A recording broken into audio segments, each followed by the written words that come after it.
Hey, what's up, y'all? What's going on? This is the I.M.C. Whoa, bugging. This is the Meeting of the Minds podcast.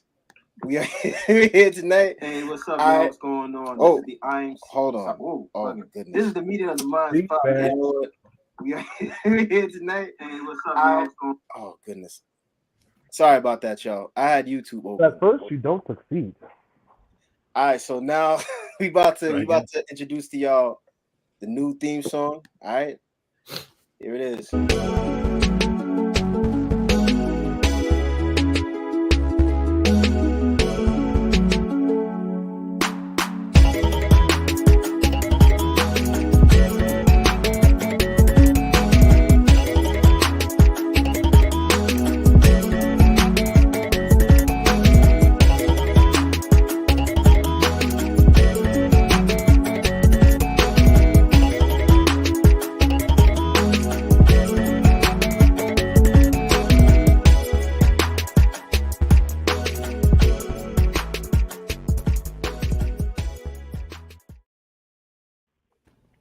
All right, and we're back.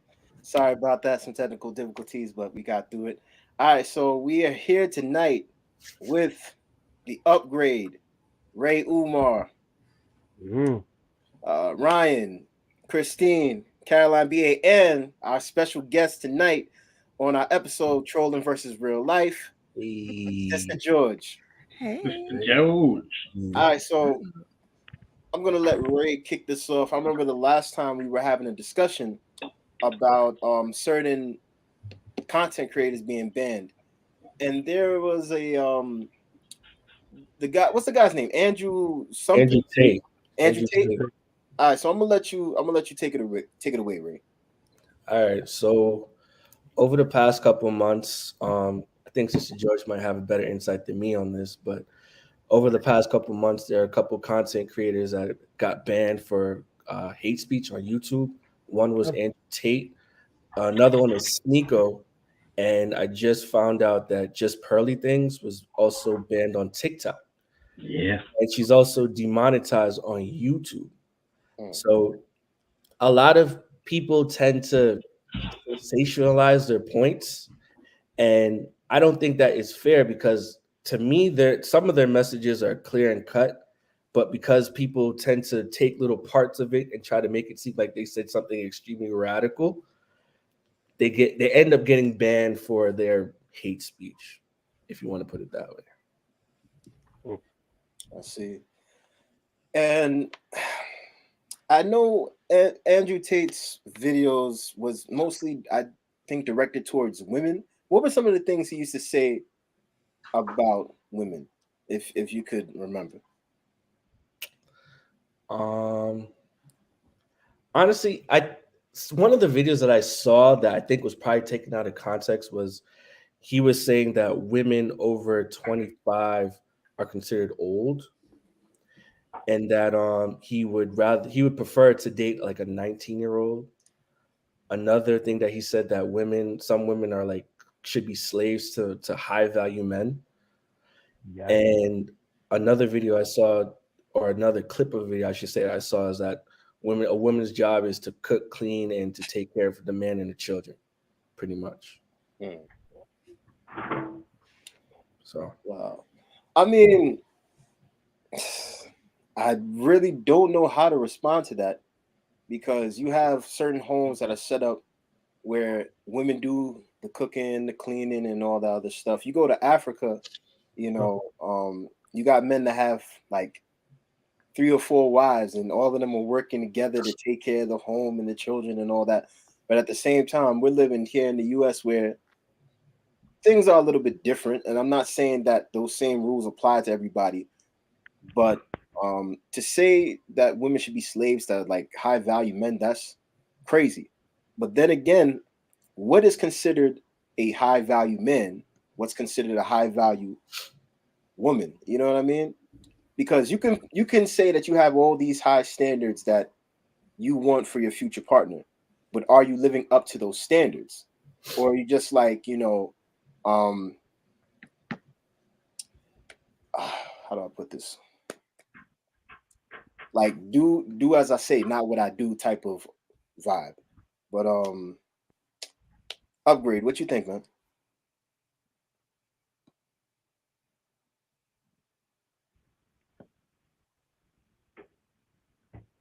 Hello? Upgrade?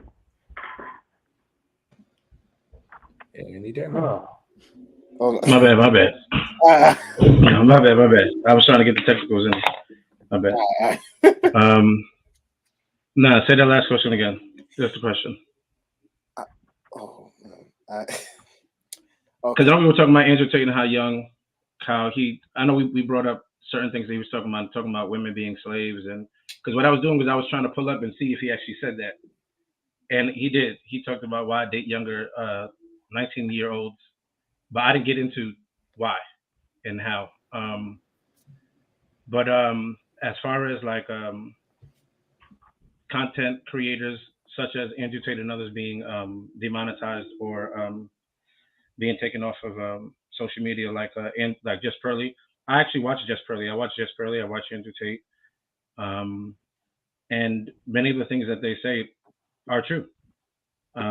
It's only hate because we are in cancel culture. Somebody doesn't like it because their feelings got hurt.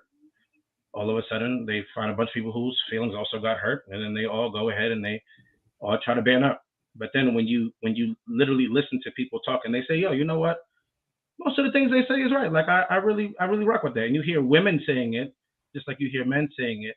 Then it's just like, how do you then compete with that?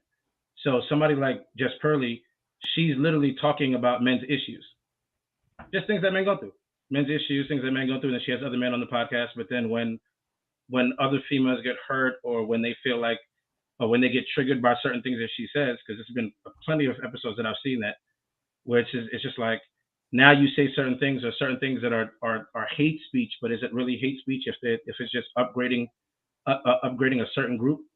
When we're upgrading women, we don't call it hate speech. Girl, get your bag, do this and do that, and forget men. And so when all of a sudden it's the other way around and it's men and what men want, all of a sudden men got to get canceled, or the women who are talking about it and saying, yeah, you know what, that's right, they get canceled. That's all. It's just low vibration. Oh well, I'm not. Well, let me see the chats because I'm not reading it. Oh, A student's going in. I think that every woman should be allowed to do what she wants to do in her household. For me, the problem really lies in the usage of the word slave. Like that implies that it is not what she wants, and it's expected of her regardless. There are some households that work really, really well, right? With the woman doing all the cooking and the cleaning and the full-time job, whatever the case may be. If she, as a woman, is happy but in that situation, then I'm happy for her. But as for me in my house, I will do different. But that's also not my place to say for somebody else. That's really like it. Like as far as it being a high value person or not high value person, it really is a matter of who she wants to submit to. That's her decision. We can't like force nobody. It's not like she must do this. And I think that's my problem with the whole type of language. You know, I think things go back to how a man is supposed to lead, right? If a man leads his household a certain way, or he just acts a certain way while he's, courting that woman or trying to get together with her, 9 times out of 10, if he's doing things right, more than likely she'll be willing to submit. But I also feel like it's reciprocal. Like, you know what I mean? She does something for you, you do something for her, Yeah. But a lot of people don't think like that nowadays. Everybody's just like, yo, I'm gonna just go do what I need to do, use this girl, use her money, car, whatever. After that, I'm done and I'm on to the next one. But go ahead. You were saying? No, but I think that happens at all ages, whether you're 19 or whether you're 25, 26, you can still be exploited in the same way, just depending on what your mindset is or whatever the case may be. Right. I'm not here to judge or cast judgment on anybody, but stuff happens. We find ourselves in situations that we didn't fully expect.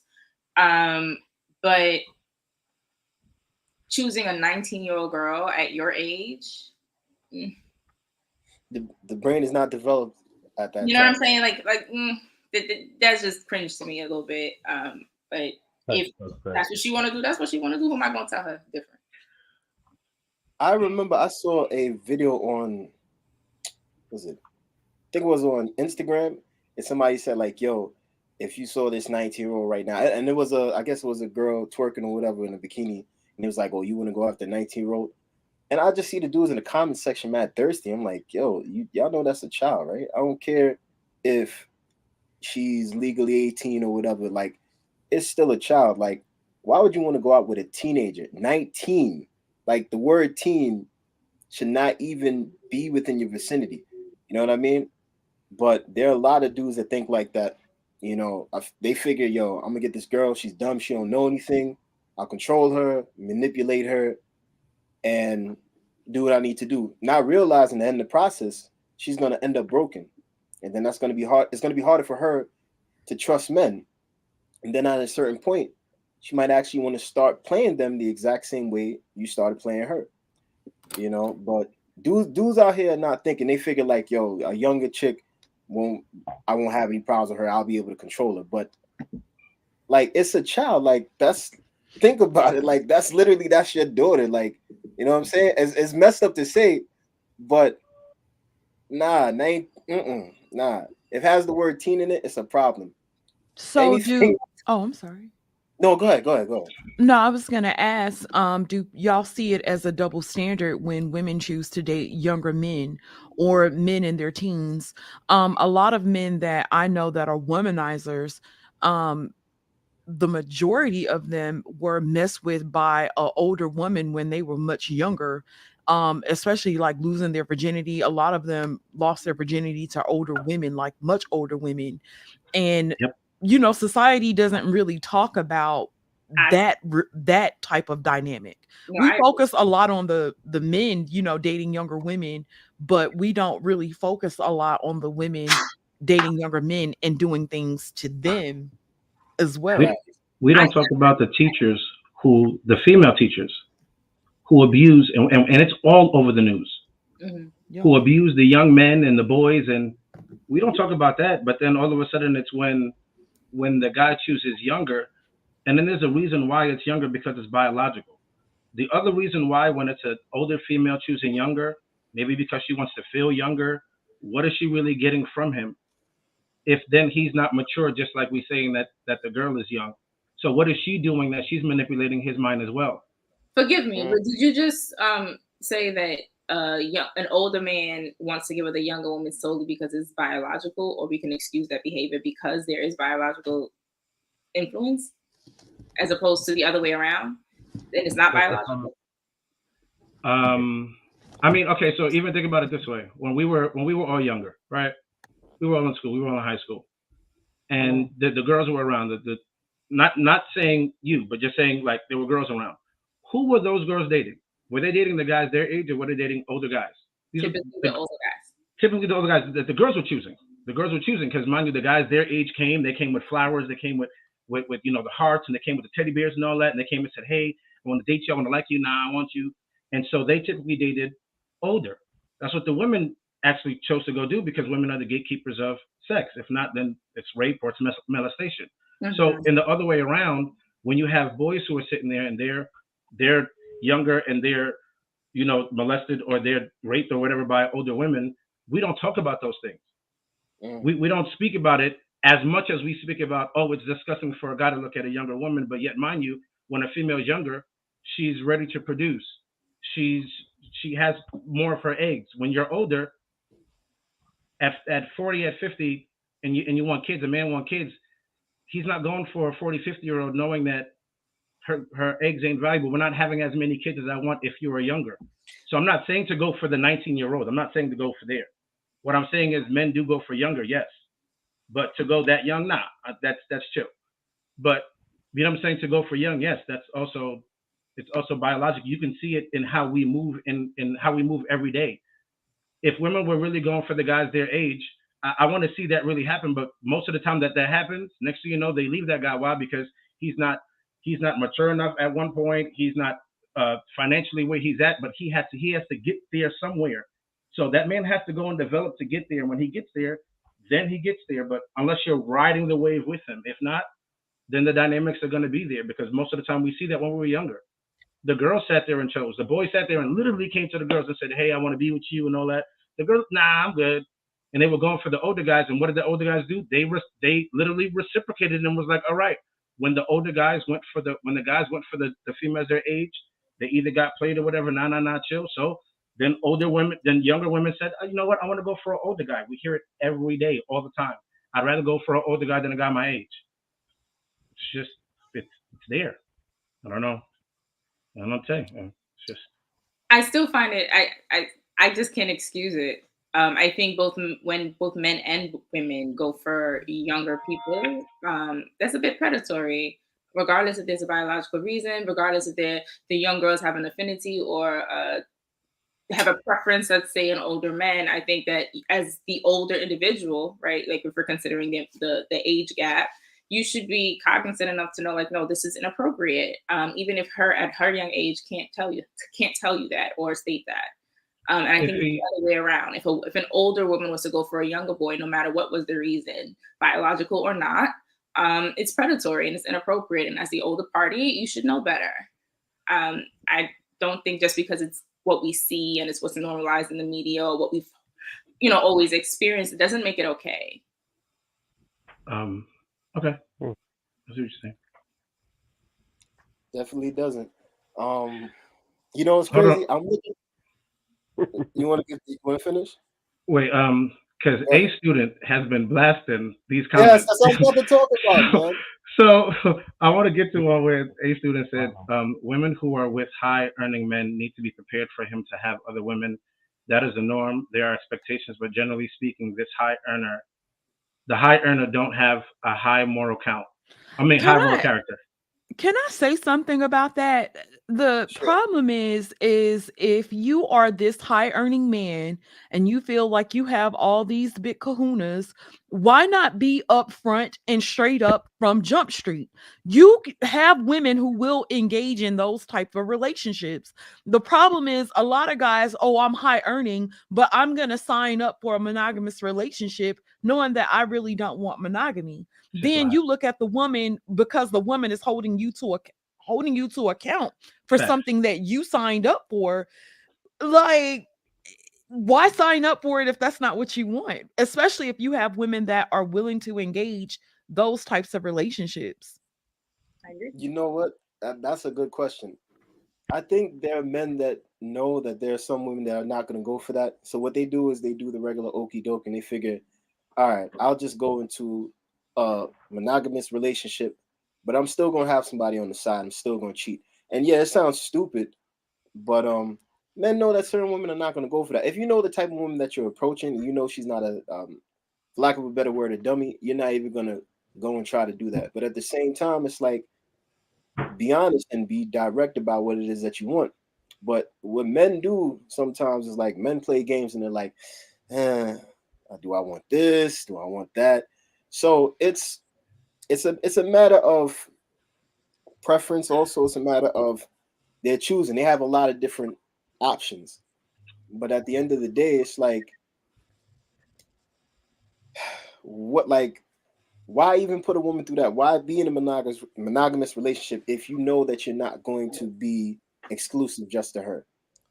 Sister George, to be fair though, right? You're a part of the manosphere, right? So I had to go there. I'm sorry. As well as I know that the reason why a lot of these guys do that is because they're saying that they're exercising their options. Right? Yeah, so if you're exercising your options, it almost negates like the things that you're saying that you are in the first place. Go ahead, if you're sister. saying that I'm high value and I have all of these options, but then I'm, you know what? I love you. I want to be in a monogamous relationship with you, and I love you, and I'm gonna take care of you. And then you cheat, and then when she goes and cleans you up for half, then you sitting there like, well, I'm a high value man and I have options. Well, it doesn't work like that. If you're gonna exude all this masculinity, start from jump. Like, you know what? No, I agree with you, but that's the thing. Like, no one is gonna hold these guys accountable, right?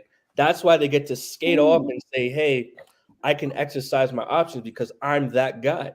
Who's really gonna hold these? Who's really gonna hold them? Okay, divorce court, fine, but in the initial stage, I think you're right. I think no one's going to hold them accountable because, at the end of the day, the dollar talks. Like, people will talk to anybody if they're going to get them to the next level, regardless of what they've done.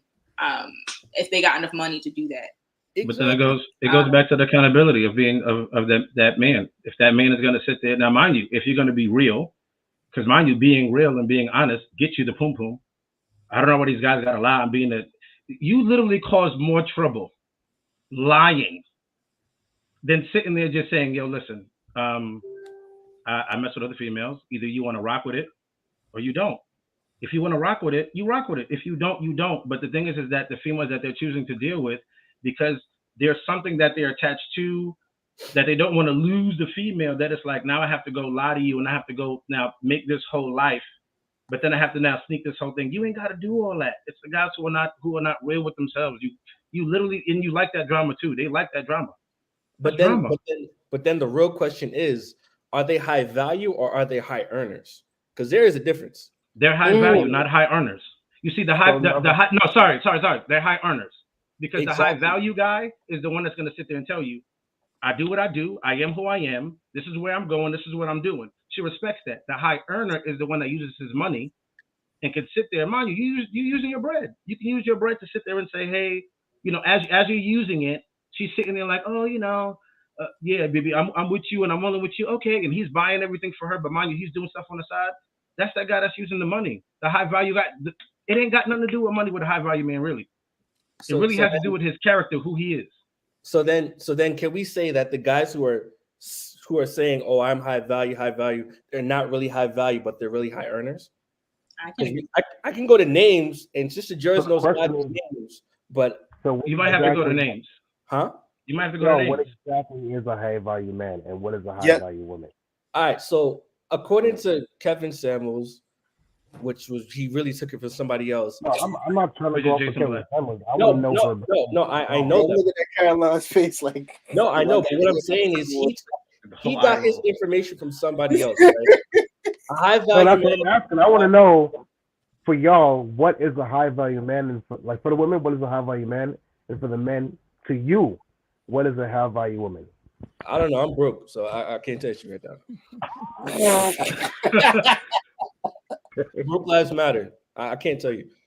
I see. For me, in terms of this conversation, I feel like the definition that I may have of a high value woman or high value man does not and cannot compare to what's out there on these podcast streets. Okay, because it seems like the more money you have, the less requirement there is or expectation for you to be good, honest, morally based, good person, don't cheat, not abusive, and you understand what's at home. The upgrade. It's my turn now, sir. So hand raised. Go ahead, take the floor.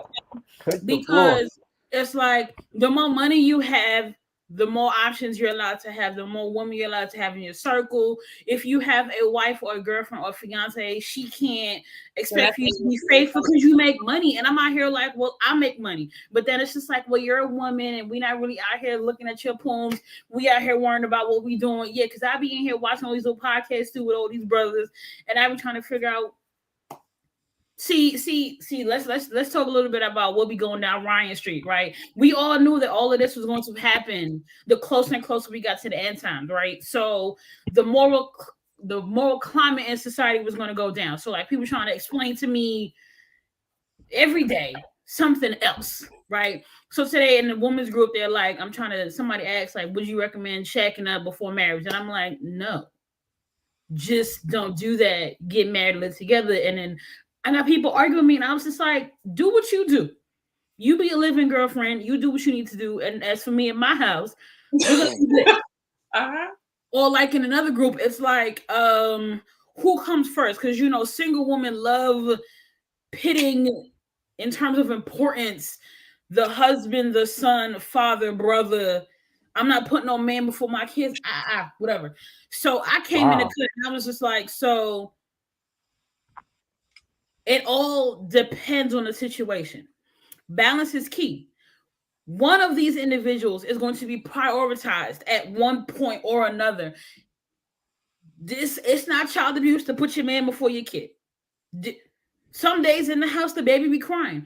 I take the baby away. so that my husband could sleep. That's putting my husband first. It's not about like, oh, the baby got to make noise. We're going to stay right here, play some Gracie's Corner. It's like the man has to sleep. Or like if the baby is sick, you tend to him. Or like if my dad's in town, he's a guest. So like, let me situate you. Let me see what you need to do. Let's take you out to eat what you want. And so somebody messaged me yesterday and was just like, I noticed a trend in everything you post. There's a lot of wisdom. Like, what do you do for a living? And I was just like, here's my credentials. This is what I do. Boom, boom. And she was like, it makes sense. Because when you have a lot of women together and they're just talking to each other, there's no male perspective. There's nothing else. They're just going to like bounce off of each other. And like, they're going to praise the weirdest behavior and decisions. And you're like, that's not normal, right? But then on the flip side, it's like you need men and a woman need to be able to have and articulate healthy, respectful conversations. While I watch all these perspectives, from the men on the podcast or whatever, not everything that they say, while it may be their perspective, contributes in a healthy, positive manner to a relationship. So like all of y'all got access to Amazon and all these podcast equipment stores to just say what you and your little friends been saying since the high school lunch table. But it's not productive because it's not from a healed point of view, right? A lot of people, men and women, pick up the mic, and a lot of them are bitter. They're angry. Half of people don't know how to co-parent, okay? They don't know how to do friendships amongst themselves. So like men not knowing how to have brotherhood amongst themselves and women not able to have sisterhood amongst themselves.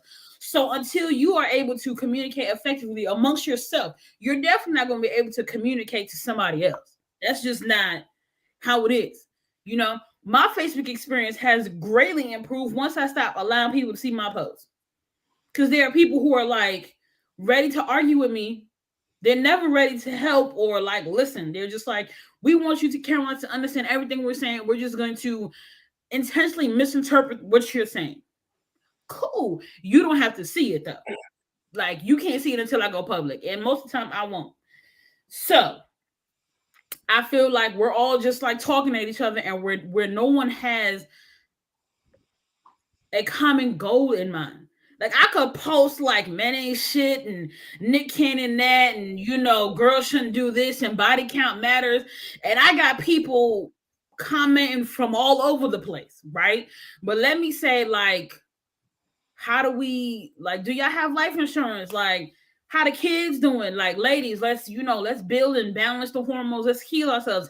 Crickets. But like, so people are drawn to like what's out there, the drama, the toxicity, the love and hip-hop, like because it's on the internet. But let social media shut down for a year. Everybody's going to have to like sit in their feelings and thoughts and be like, oh shit, let me do something about what I got going on. And a lot of women will realize why they're single. Dudes will realize why they're using sex. Really? She about to go. She about to go. Okay. So like you just talked about mad stuff. So I just brought up that. I just want to remember that. That's all. Okay, cool. I got you. But like, so you have it where you have men on here talking about body count and they don't want to date women with children. But let's talk about you using sex as a form of intimacy because you are emotionally stunted. Okay. How long you gonna blame your mom and your absent daddy? Like how long you gonna do that? Right. And let's talk about women, listening to each other, not holding each other accountable, and just being out here for the streets, but want somebody to marry you when these men just only want thoughts when it's time to cheat.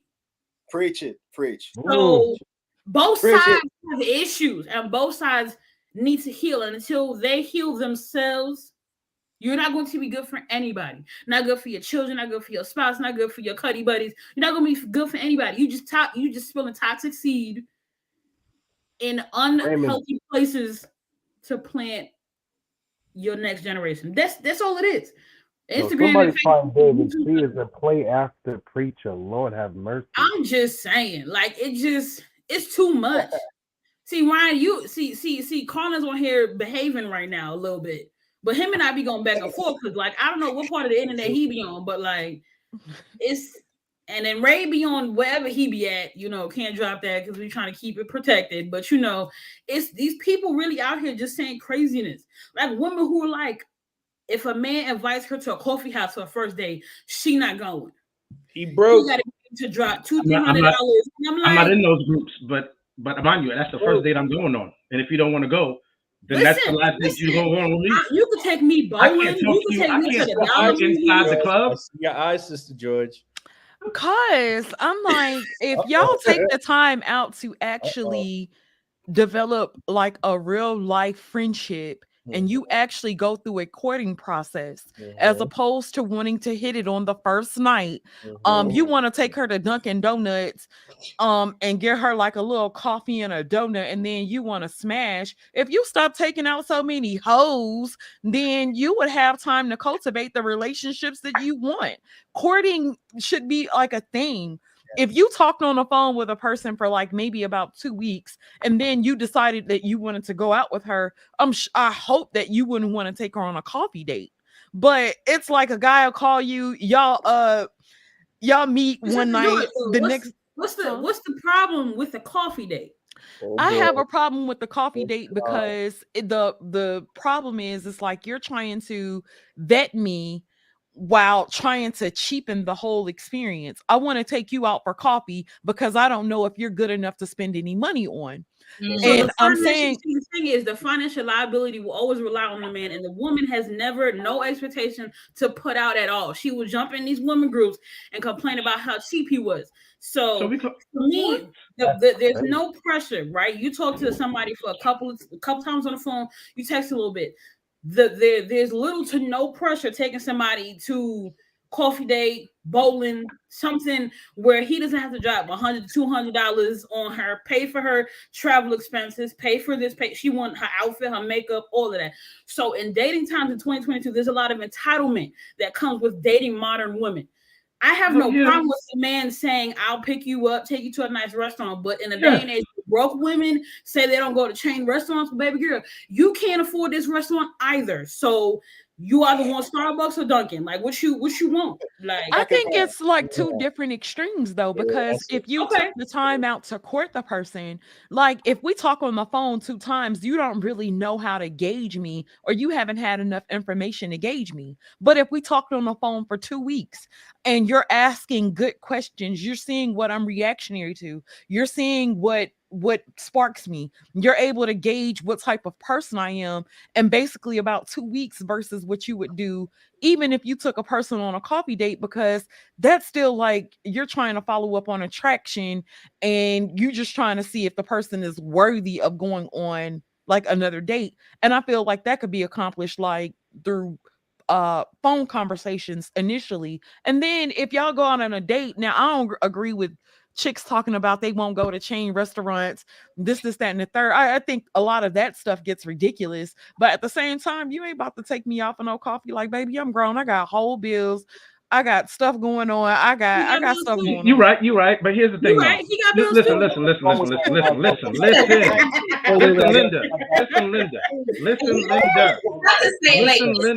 It's the joy of the that counts too. There's a lot of catfish in this world, okay? So listen, there was one time where I sat there, I met somebody, I was doing a social experiment, people, I'm still doing it.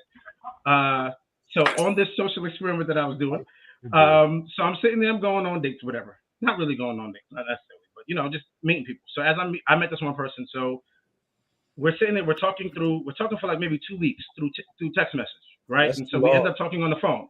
So we're talking on the phone, everything seems cool, whatever. So then, mind you, we sit there and we're like, you know what? I was like, you know what? Let's just go out. So she was like, she decided to pick the place. I looked it up. I was like, all right, you know what? We're going to go meet there. I didn't really know what the place was. So first of all, when we get there, she lied about her looks, okay? So now, mind you, we go to an expensive place, but now I got to pay for looks that I got lied about? Nah, come on, you got to keep it funky, because you want me to keep it funky with you. Hold on, wait, hold on, Carlins, hold on. No, listen. Hold on, wait. We're talking about dates. Pay attention. Listen. Give him a minute. Can I finish? Let me explain. Let me explain. First of all, because we're talking about going on these dates, right? we're talking about these Dunkin' dates that, mind you, I can go to Dunkin' Donuts and I can hear you. I can literally hear what you're saying. I can hear you. I can see your expression. Now when we're going out to eat or when we're going to listen, pay attention. Listen. Nobody said anything. Listen, because Ray's making the face already. Pay attention. So listen. Hold on. When she picked the place that we went to, we ended up going out. So not only did she pick the place, it was loud as hell. So I couldn't hear nothing she was saying. It is always drama with me. It is always drama. I couldn't hear nothing she was saying. So as we're sitting there having this conversation, she's talking, and I'm literally like, hey, like, what are you saying? Hey, what are you saying? Hey, what are you saying? And this is pretty much the whole night. Mind you, we're at the bar. Mad people are around us. So mind you, we're having this conversation. This is the first interaction that we're having. So I'm really trying to get to know you. Mm-hmm. So then after we have this interaction, now we sit there, I pay for the bill, whatever, fine. After we do all that, we sit there, and now she's like, hey, now we sit there, we leave, and we're having this conversation, we're walking, and she's trying to ask me questions about what we talked about inside. Now, I do have good hearing, but I'm like, half of the stuff you heard me, and I told her, I said, half of the stuff you heard me when I'm sitting there, like, I'm pretty much inching up to you, like, hey, what did you say? What did you say? It's different from if we would have went to a place that's more quiet. Ooh. So a coffee date, going out somewhere where it's more quiet, a quieter venue, is way different. But when she sat there and she chose, and mind you, I let her choose the place. When she sat there, she chose a place where it's something. Thank you, Ray. Thank you, A student. Because Ray's the one making the face. But it's funny though. I like Ray's faces though. It's hilarious. If I may, hold on. Oh, my fault. Go ahead. Go ahead. No, I want to hear what you have to say because you've been quiet for a long time. Nah, because I like to listen and take in information before I respond. Now, for me, it seems as if nobody values anyone's time. You see, I'm old school. I don't mind going bold. I don't mind going for confidence because, for one, I like intimacy. Aside from sex, we can just chop it up. Talk to me. Look at me dead in my eyes so I can really see that you're serious about whatever you said. I'm not interested in the representative of what you bring to the table. I want to meet exactly who I intend to be with for the rest of my days. Technically, that's what dating is supposed to be for. And it's like there's no sense of humbleness no more. All of a sudden, if you go bowling, if you go on a coffee date, you broke. There is something wrong with that mentality. I'm not saying everybody's got to have all the money in the world, but at the end of the day, I need to be comfortable enough to come home to you every single day. And like, I wouldn't say put up with you, but like, I want to be able to, hey, baby, how you doing? At least every day. If not, what are we dating for? You want to find somebody that's quote unquote high value and making that much money? Go ahead, pursue your dreams. Good luck. But at the end of the day, it something just don't sit right with me because it's like you're marrying me for my money. You're dating me because of said money. I don't understand because let's say money is not tangible no more. What you finna do? Because to be honest with you, marriage and dating is all about teamwork. So you'll find out who's really in your corner when you're starving. Mm-hmm. See what I'm saying? So I that doesn't sit right with me. I don't mind going on a coffee date, especially if it's our first encounter. Why not go for a cup of coffee? Have some intimacy. Talk to me. How you doing? What's your day? What's your hobbies? What's your favorite color? Do you like flowers? Okay, you don't like flowers. What do you enjoy doing? You get to know somebody without them scrolling and looking on their phone or having them looking up, down, and around instead of looking at the intended person, which is right in front of them. Right, listening to the music that's playing in the background. Exactly. And even if you are listening to the music that's playing in the background, oh snap, that's a throwback. You like that song? Oh snap, I like that song too. Mingle, get to know each other. I don't want to meet what you brought, like your little representative, online, and then you finally meet in person, and it's a completely different story. Like, nah. Thank you. Energy you start with, my story. Energy I need throughout the rest of this course. I yield. Y'all, FaceTime don't work. Hold on, I got. Thank you. That's exactly what I was just about to say. That's the whole point. Okay, thank you. I got a point to make, but what did you just say? No, go ahead. I was asking does their FaceTime work? Don't be waking up and going to sleep and make up on Ray. Don't do that. I'm gonna give y'all a At this point, we gotta take dates to the pool house. No. See, I don't like this cap stuff that y'all be doing, right? This is all cap. How do you? Go ahead, Gabriel. This is your show. I'm sorry. All right. No. Everybody gets a chance to speak. I want to hear what she says, and then I have a response to make. Well, what was it, the statement that you made? I didn't catch it because everybody started talking at the same Me? time. Yeah. Yes. She said something Oh, about I was FaceTime. saying, yeah, like FaceTime works. Like you have ways Yeah. that you can interact with a person. Like you can Yeah. see a person on video. If she's unwilling to come on video, then you already know that that's a red flag. Then with Right. the upgrade allowed her to choose the venue and then Exactly. complain about that she chose a loud, noisy venue. Exactly. And it's like a lot of things It's could have simple. been eliminated just by going through a courting phase. Exactly. Everything You're doesn't absolutely have to right. be super duper expensive, but you can court and get a lot of answers during that courting phase. And I You didn't, and that's the whole point. So Hold on. if the I man, don't so the mind man courting, chooses but the mind you, venue, when the Hey, venue hold wasn't on. chosen, Hold I on. didn't mind courting. So mind you, I didn't mind courting. So mind you, when I was like, hey, let's go to a coffee spot, or something, she was like, no, let's go to this spot. All right, cool. I already knew. So mind you, I was just going the extra step because the reason why I go the extra step so I can have stories like this. So I went the extra step to see what was next. All right, let me see what's next. Let me see who you really about. Because mind you, when I sat there and suggested, hey, let's go to coffee, hey, let's go on this.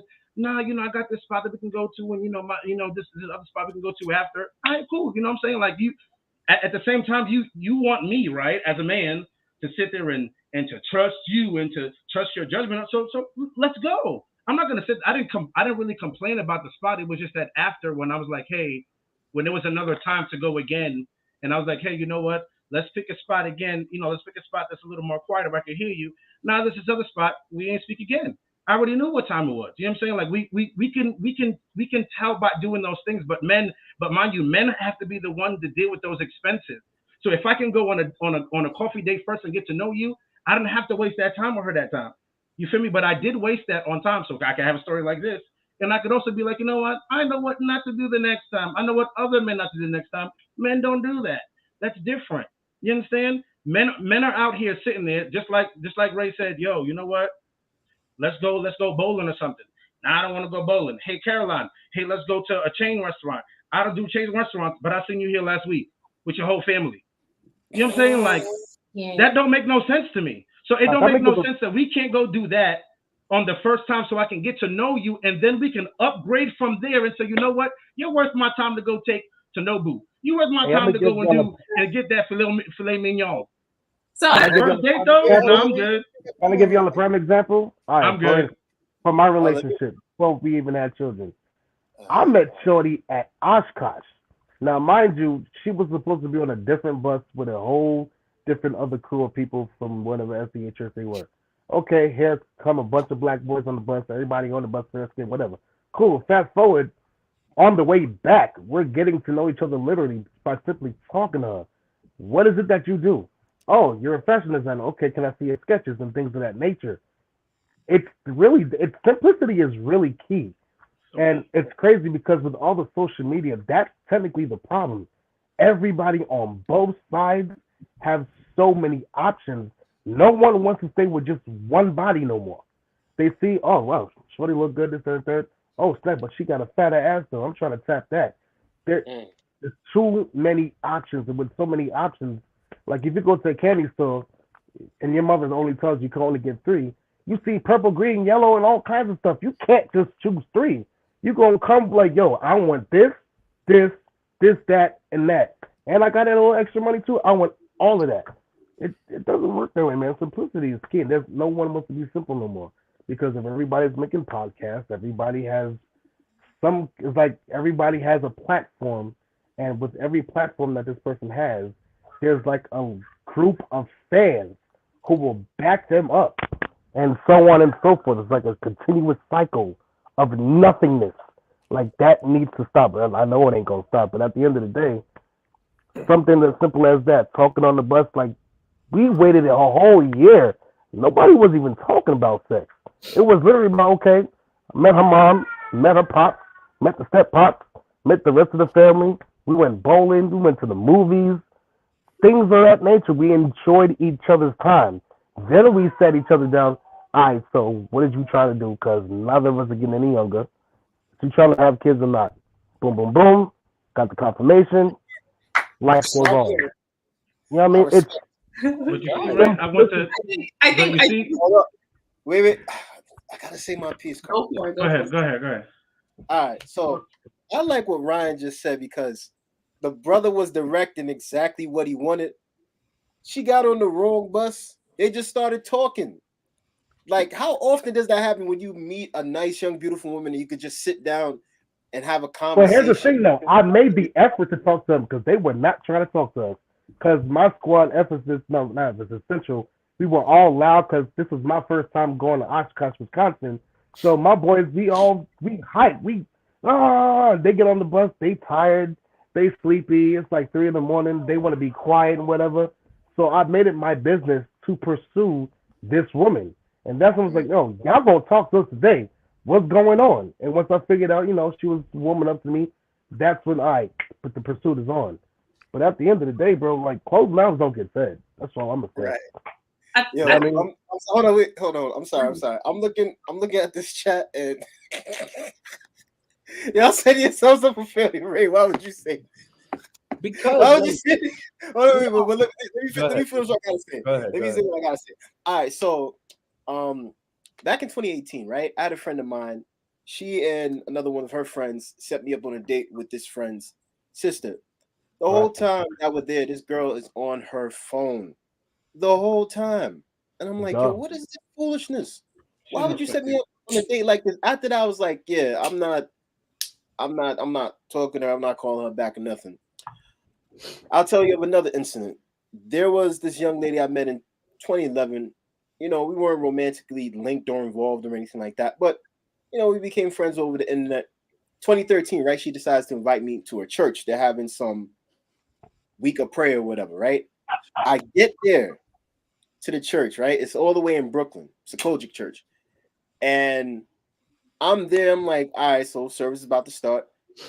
Like 30 minutes into the program, she's like, oh, nah, I should have told you I wasn't going to be able to make it. Why would you have me come all the way from Queens, hop on the J train to go to Junior Street, and you're not even there? Then we finally met a year later in 2014, right? What? We haven't, and the thing was, I didn't even know she was from Queens. We met around, we met like around Jamaica Avenue, whatever. And we started talking and stuff like that. The last part of the conversation I remember, right? She got mad at me because we started talking about our denominations. She's Kojic, I'm Adventist, and she just got pissed off. So when the bus came, this girl just looked at me like this, like had this weird look on her face. I'm like, yo, you're not even gonna say goodbye to me? Like, what's good with you? After that, I was like, yeah, I'm not talking to her again. Like for you, like to let something like religion get you from knowing sorry. Well, can two people walk together unless they agree?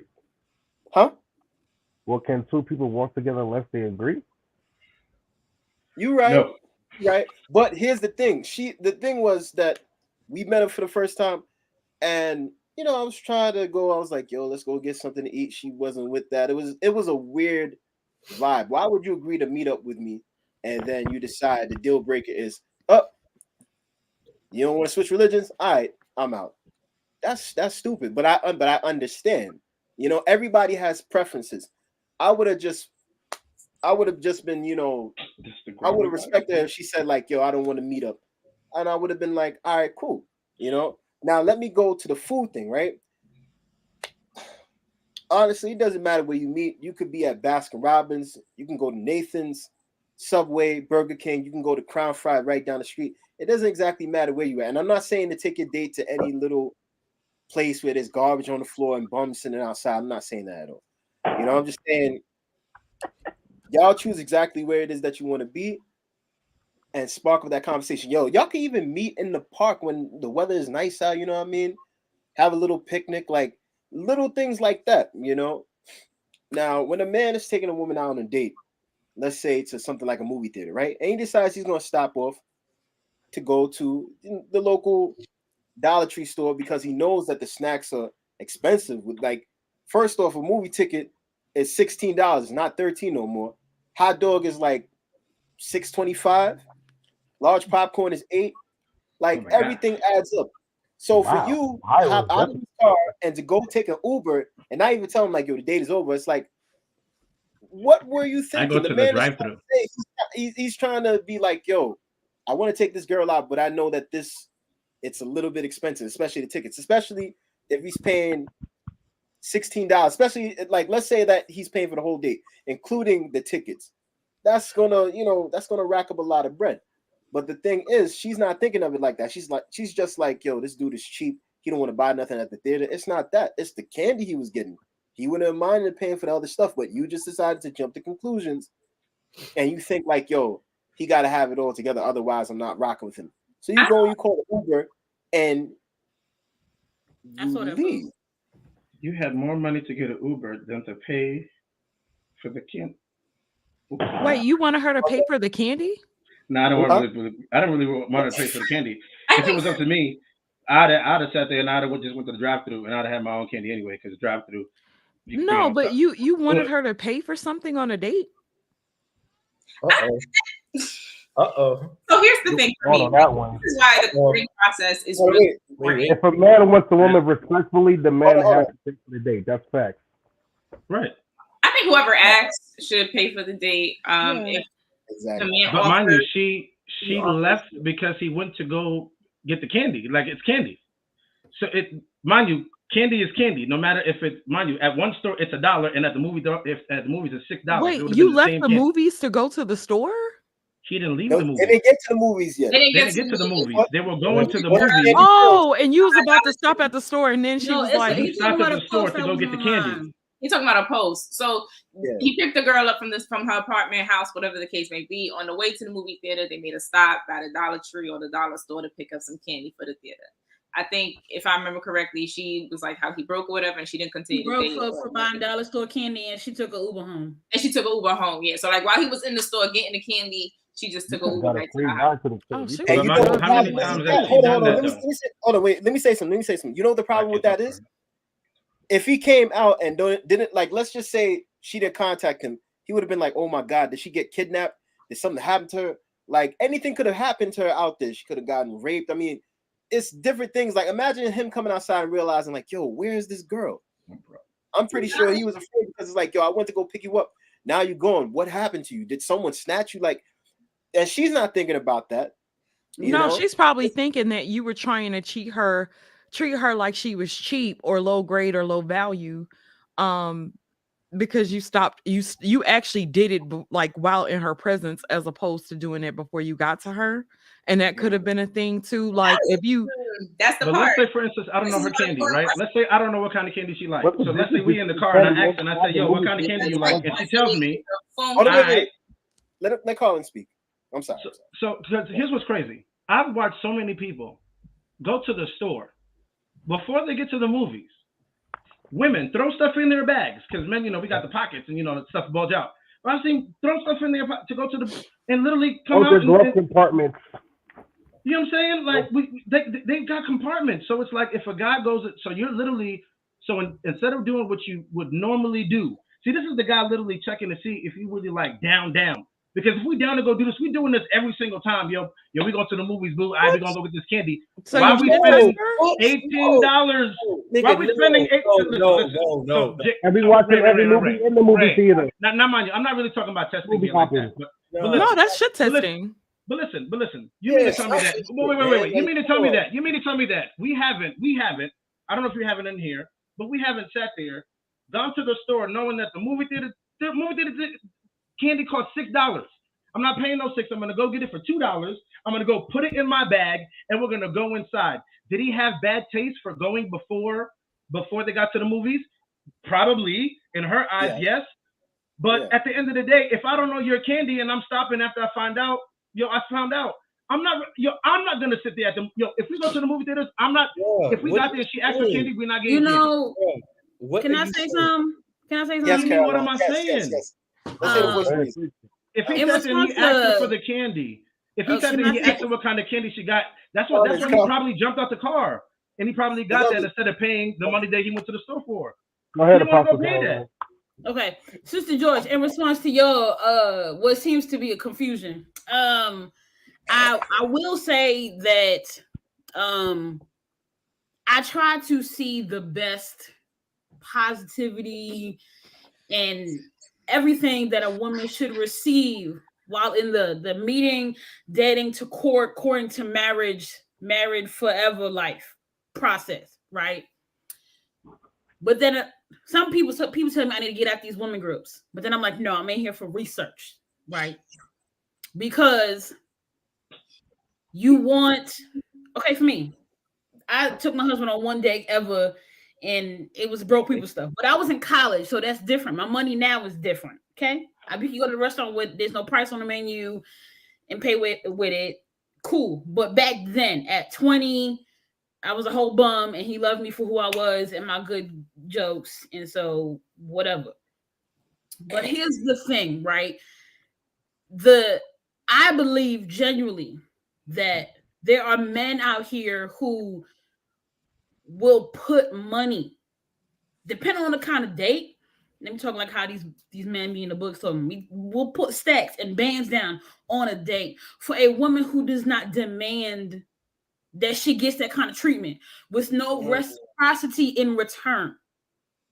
There are men out here who will take her from the helicopter on the rooftop to like roses and forever diamonds on a rooftop in Dubai and come back. They'll do it. But then you want him to pick the date, but then you'll go to your friends and say he's controlling. Or you'll pick a date to test his pockets, but then run and tell your friends that he ain't got no money. True. But then you'll turn around and tell your friends he'll pay all your bills. He'll pay for everything. If you have a child, he'll pay top dollar for your babysitter, right? And then y'all get into a relationship and she'll turn around and tell you that she's the woman and you don't deserve to be spoiled, right? So that entitled mindset, right, is a big hindrance to the dating field as far as men and women are concerned. There are men willing to do it, but then are you worth the financial liability when all you'll do is turn around and tell me that what I've done is not good enough or what I've taken you is not good enough?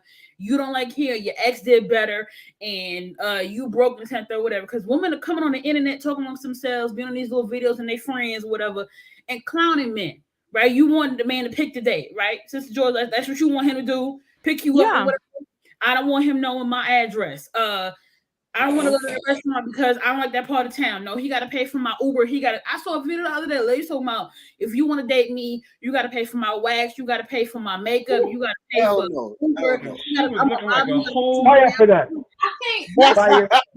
I think there's certain extremes with everything that you're saying, though. This is the first date, so I'm going for the extremes, right? Because I'm looking at you, right? This is my first time encountering you, right? You seem like a very positive person. You're well put together. Ray speaks very highly of you, right? So that's for me. And then you coming on here like you're positive. Your energy's just like, woo, like I'm here. You know what I'm saying?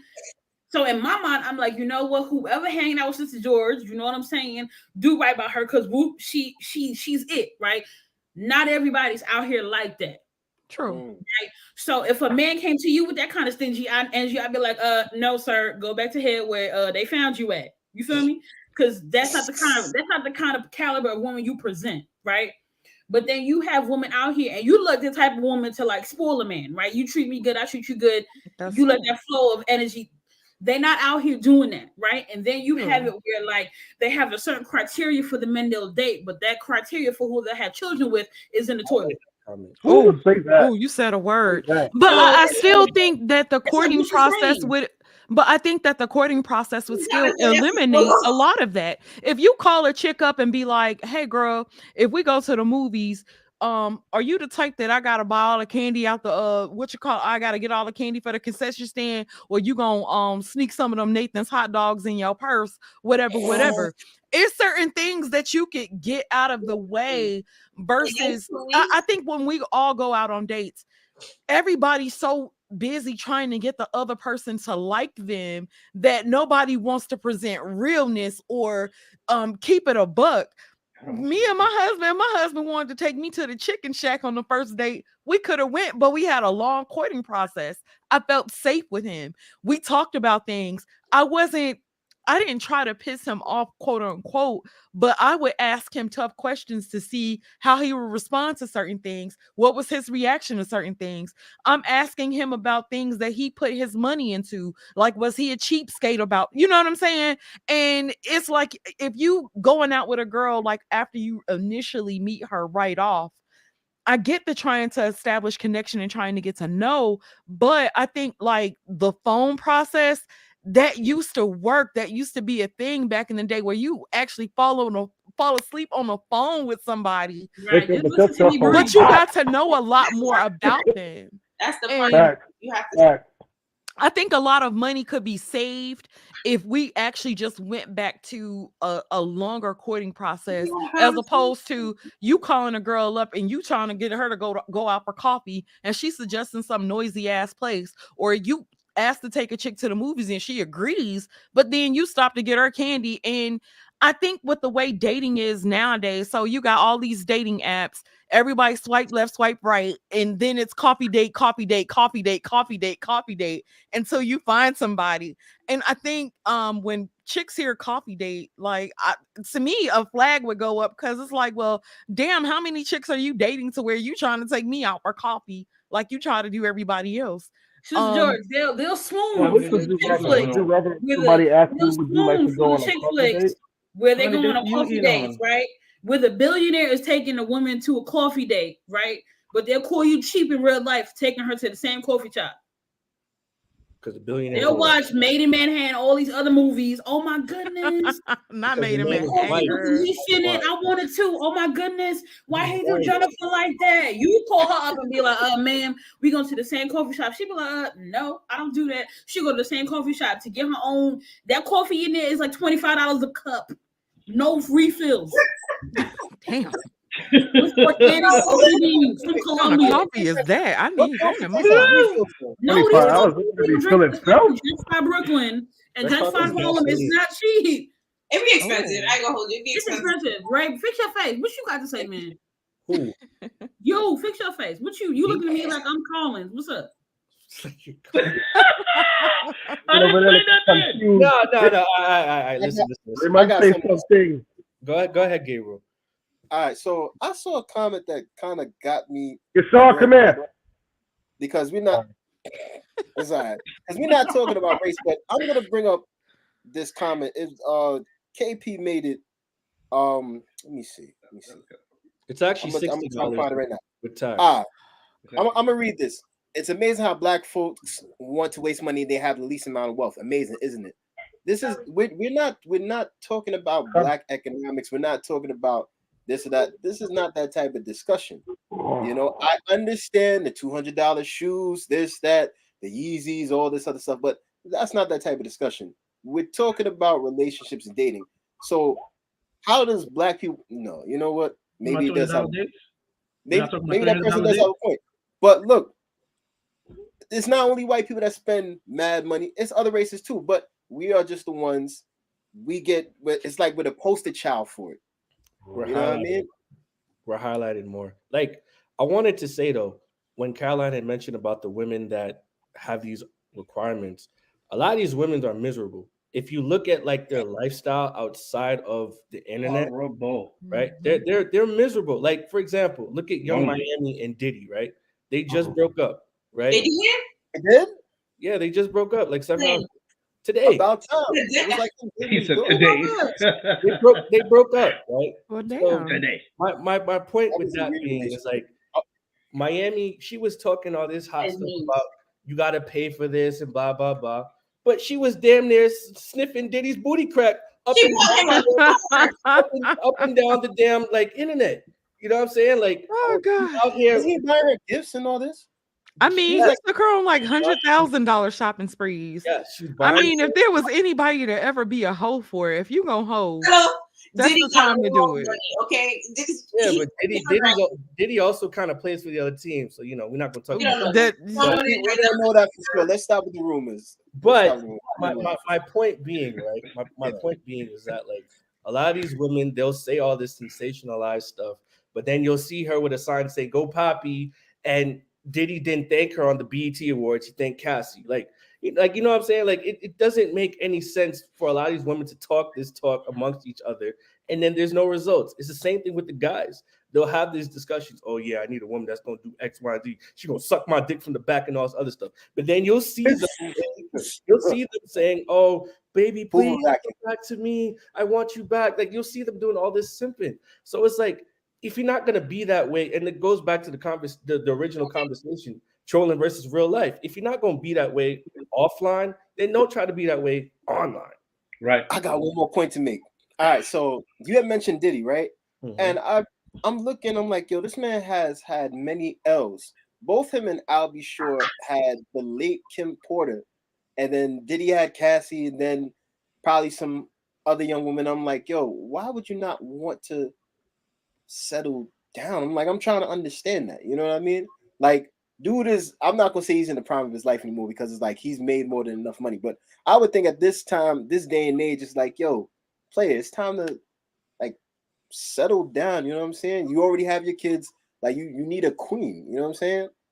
I don't know. Maybe it's just me. It's just I know this pattern. Hold on, wait. I noticed this pattern with a lot of these entertainers. Like, settle down. You know what I'm saying? I mean, you're not creating a lineage or the tribe of Abraham. It's like, settle down. It's time. That's how I look at it. You already made enough money. It's like, yo, play it. Time to settle down, man. Find your queen. That's all I'm saying. But go ahead. Christine, you were saying something? I was saying something a long time ago. But okay. It's okay. I think this is why the whole courting process is really, really important. That 2 weeks that you take where you're on the phone either every night or every other night, where you're checking in and you're having conversations and you're talking about what's your favorite color or what's your favorite candy. I mean, if it takes longer than two weeks before you go on a date, it takes longer than 2 weeks, but whatever's comfortable for you guys. I think it's the thought that counts. So if a guy was to take you to the movies on the first date and he needed to stop by the Dollar Tree or whatever store before to buy candy, it would have been nice if he had pre-planned this, right? So he went and he got the candy beforehand or whatever the case may be. And if he didn't want to do the stop on the way, if he didn't want to appear cheap, it's just the thought and the energy that goes into it. During that process, you see like who's level, like who, like are we compatible in many different ways? Like, is this something that I can do with you? I mean, you explain, like, and it'll come out like what Sister George was saying, like certain questions you'll ask, you'll see what kind of person, like what they're willing to do, how they spend their money, and all these kinds of things. So that's really important when it comes to taking a date. So it's not a matter of going to the most expensive restaurant. It could be a coffee shop, or it could be a movie, but it's just the thought that comes in behind it. A lot of guys nowadays are not putting in that thought, putting their energy. They're like, this person, they're like, all right, boom, I met you, let's go out. And then you take me to a coffee shop. I don't even like coffee. And I'm at a coffee shop with you. So they got tea on the menu. What thought are the women putting in? That's all about, and you're right. That's all about presentation. That brings me to another point, and I'm going to make this briefly. All right, so y'all remember that episode of The Cosby Show where Vanessa brought Dabney over for the first time, right? Like, oh, I'm engaged. And so at the end of the episode, right, Cliff, he makes this analogy, right? He's like, all right, so let's say you got a plate, steak, baked potatoes, and some other stuff, right? And I placed it before you. Good, right? But what if I were to take that same plate and let's say put the plate down, take the steak and potatoes, but instead put it on a garbage can lid. And at the end, he's like, it's all about the presentation. Like, you can introduce somebody to us, but it's all about when you do it. Like, at least let us know in advance. Don't let us be surprised, like, oh, I'm engaged, or oh, well, I'm gonna do this for you beforehand. Like, I mean, let the person know. And it is all about presentation. And I can admit it probably did look cheap in the eyes of that young woman, because it's like, yo, I didn't know she's probably thinking, I didn't know he was that type of dude. But I honestly feel like instead of hopping out the car and jumping into an Uber, I think it would have been better for her to explain, like, yo, this is not really, when I go out on dates with people, this is not what I'm expecting. Like, this is what I expect, XYZ. But if you don't state your expectations from the beginning, when it comes to the date, or you don't even tell a person like, yo, I want to be treated this exact way, it's not going to happen. It sounds weird to say that, but everybody has standards, right? The person that's taking you out on that date has standards. You accept and you have standards. if you don't agree, if you agree to the standards that they've set for the date, everything is already out the window. You already made your choice. So it's like, why at that point are you going to leave? You know what I mean? I probably would be annoyed. But then after that, I would have sat back and would have been like, you know what? Okay, now I understand why she left. Like talk about it. Don't just be like, oh, this is a red flag. I'm gonna bounce. I'm gonna go. Like I can understand if we're on a date and I'm on the phone and I'm ignoring you and I'm answering my phone every minute. You can leave and bounce and never see me again. But if I'm just going and picking up candy, I got you in my car, you're safe, and you decide to bounce and leave. I don't know where you are. Your phone is turned off, or you've blocked me from your phone. It's like, I'm like, damn, like, but why did she do that? I think ultimately the problem in that scenario is that it's rude to do that. Like to just, if you agree to go out on a date with somebody and for whatever reason you're uncomfortable, you're an adult, you can communicate with that individual and leave, right? I agree. She just got up and left, whatever the case may be. Whether she thought whether she thought he was broke or couldn't afford, that's neither here nor there. Conversation could have been had because we're two adults, right? But when that comes with the territory. We're always expected to know everything, and then when they just get left high and dry, oh, he'll be all right. That's always what us men get. Whether you're rich, whether you're medium rich or broke, you're always going. I don't medium rich. Oh, I love that. You know, Sister George, when she was talking earlier about the courting stage and really getting to know the person, it made me think of my younger sister. So, she'd been with her gentleman for about a year now. A couple days before her birthday in September, I texted him and I was like, so it's her birthday coming up. Like, what you plan on doing? And he's going through the list of the things he's telling me, and I was looking at my phone like, for real? Now he a good dude. He a good dude. He's a great dude. But the thing is, he knows her well enough to know what she likes, right? So my sister, I'm realizing that as I'm getting older and watching her and her expectations in relationships, some of the simplest things make her the happiest. Now I'm not saying the cheapest things, the simplest things. So like she's type person. I seen her like she wants you to carry her so she could paint the sunset and camping chairs. So like the paint and the little board or whatever. That's simple. Like you go to Michael's or Walmart or whatever, you get that stuff. You got the camping chairs in the car, but like that stuff for her make her happy. Like he took her horseback riding for her birthday. Now he man upset take me horseback. I love that. I'll be like, sir, did you read the waiver on this? Because it's crazy. You sign your life away. This is Caucasian stuff. You have to know your person. Not gonna lie. A lot of what men Caroline. I'm being for it. She said you have to know your person. You really do. Yeah, but and Caroline, that takes, you literally you see Upgrade's answer, right? Versus your answer. It's two completely different things. Just answer about what? He had a story. He had a story about how he took some girl out, how he didn't take the time to get to know her, right? How he was on the phone for 2 weeks. Mind you, you could have had a FaceTime call in between those times. Oh, right. Oh, that Collins and I usually okay.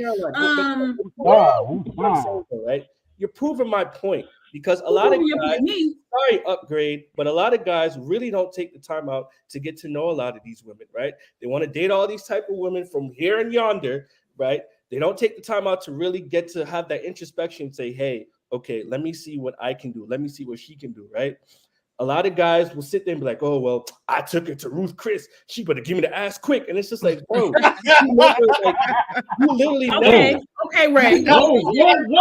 Well, that is other guys. Yes, a lot of guys do jump in heavy with the expectation for some booty, right? Okay, cool. But like, let me go. I was trying to be real positive, and then you just like did your thing. No, Ray. These women out here, Ray. Let me whisper to you. They're raggedy too. You're not in these rooms. You're not in these chat rooms. Sister, you're not in these groups, Ray. What do you say? Ray in the groups. Ray, you telling you in the groups. Thank you. Caroline, I've been in these groups for 7+ years. Okay, and I've been in a lot of these women. A lot. They don't want to go to Ruth. It's the same thing. It's the same thing, Caroline. A lot of these people, they put themselves in these failure of a situation. Christine Try to Christine. Christina's cute. She's a They put cutie. themselves in these failure She's a little situations when cutie. it comes to women or when it comes to men, right? And it annoys me to hear about it because I'm like, bro, I've been in your same position, right? I had dates from here to yonder. I have never in my life had any woman complain about a date, right? I've always paid for my dates. My dates have been fun. Yeah. These guys will sit around and complain all day, have a circle jerk up about, yeah, bro, she used me for a little $10.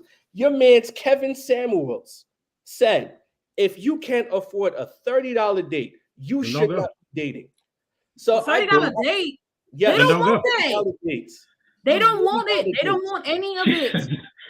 $30 dates. dates. They don't want you to be nice. They don't want you to plan nothing because you That's a controlling. subset. This is what I'm saying. That's a subsect of women. Okay, Ray. You talking about the raggedy men? You talking about the raggedy men, right? I'm talking about the raggedy women. Men. I'm talking about raggedy women. Those two can coexist, Ray. They can coexist. They can be raggedy men who are broke and go playing about money. They won't lose because they don't have it. And I can also talk about the women who complain about men who do for them, but they're not appreciative of it. I could talk about it too. Okay, let's go. They're choosing each other. That's the point. They're choosing each other. You don't have to deal with them. You don't. You don't. It's I don't deal with the bullshit. A lot of these people, they place themselves in some crazy, vigorous situations. Thank and you. Then after the fact, they play victim. Exactly. Yep. You see, my husband took me to Ruth Chris, and I was happy. I was like, this now place mind amazing. you, I've never tried Ruth Chris. I never tried Ruth Chris. I don't know what that is. I've never tried Jolly. It's like a fancy steak. I don't really eat steak. So like a you problem. Yeah, out here we learn. It is a me problem. Like, I'm my fault. Go ahead. All I'm saying is that people put themselves in these terrible situations and then want to come online and expect sympathy. And it's like, no, bro, you don't get no sympathy out here. You don't get no sympathy out here from me. That's it. You didn't put the work in. Everybody loves to quote Kevin Samuels, the late great Kevin Samuels. But when he was talking to men, none of these fools are quoting him at all. Right? No. When he was telling men to upgrade themselves, when he was telling men to wash the ass, literally, when he was telling men to started off with men first, when he was telling men to get a haircut, literally, when he was telling men to wear suits, literally, it was all these guys saying, "Oh, I don't need no old guy telling me what to do." Then on the other side, he said, "Get up in the crack." Yes. Yep. Get up in the crack. He said, "Wet your tissue. Get up in the crack." Get up all in the crack. Exactly. And mind you, when he was saying this, now mind you, like just like Ray said before, he got it from somebody else too, which is Jason Black and other people. But when they were talking, there were men like myself who listened, because there were certain things that I was just like, yo, you know what? I knew that thing, but it just never was articulated in speech. And then there were other things I was just like, I just didn't know as a guy. Like I understood how to move in power dynamics where, you have, there is a courting process that it takes time. But just like Caroline's sister, right? How long your sister been in a relationship? But a year, right? That's what she said. A year and change? I've been married for over a year, but we've been together for about 3 years. Right. So I thought y'all married for about 10. Y'all look like a veteran couple. I don't know. Just because he got gray hair, don't do us. Don't Now y'all look like no. Don't do him because he got gray hair. No, we've been we've been married for a year, but we've been together like 3 years. But we talked for a whole year before we actually got into a relationship. And I think had we not, it was long distance, and he was super duper consistent throughout. And I think that kind of gave me a way to gauge, you know what I'm saying, to where when we met we met in like between states. So we met, and then we've been together like really together like ever since. So, but that year helped out a lot. Like we got a chance to really get to know each other. It was good. I'm glad we did. You guys were long distance for a year? Yeah. We were long distance for hard. Yeah, for like a year. We were long distance for about a year too. Actually, I wouldn't say it's hard, only because honestly, a long distance relationship technically is discipline. Because to be honest with you, before me and Shorty even got together, I lived in Columbus, Ohio. She lived all the way in Dayton. That's like an hour away. I'm not driving that. Sorry, call it what you want, not. But we all made the necessary plans, and consistency was key. And back in those days, Uber was popping. So it was Uber all night long, like screen about to be hot. And yeah, consistency is key. So once you have self-discipline and you're focused on that one person, to be honest with you, it's That really is not true. that hard. It's really not that hard. Self-discipline is literally key. If you can go without sex and all that, you straight. If you're trying to follow the crowd and be out in the world and whatnot, of course you're gonna stumble and fall. That's 1 plus 1 is what, 2? Come on now. I yield. Hold on. I wanna bring up something because Ray told me to save something that KP said. I want Ray to expound on this.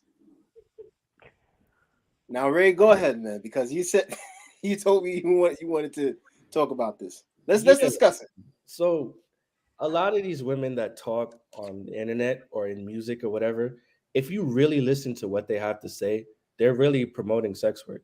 Like they're just undercover sex workers. I mean, they're down low sex workers pretty much, right? Like if you hear people say, "Oh, if you want a free nut, you got to pay for it," or if whining and dining for that kitty cat, give them none of that. Make a bitch rich, like all these type of terms, right? First, ass last. Let's go.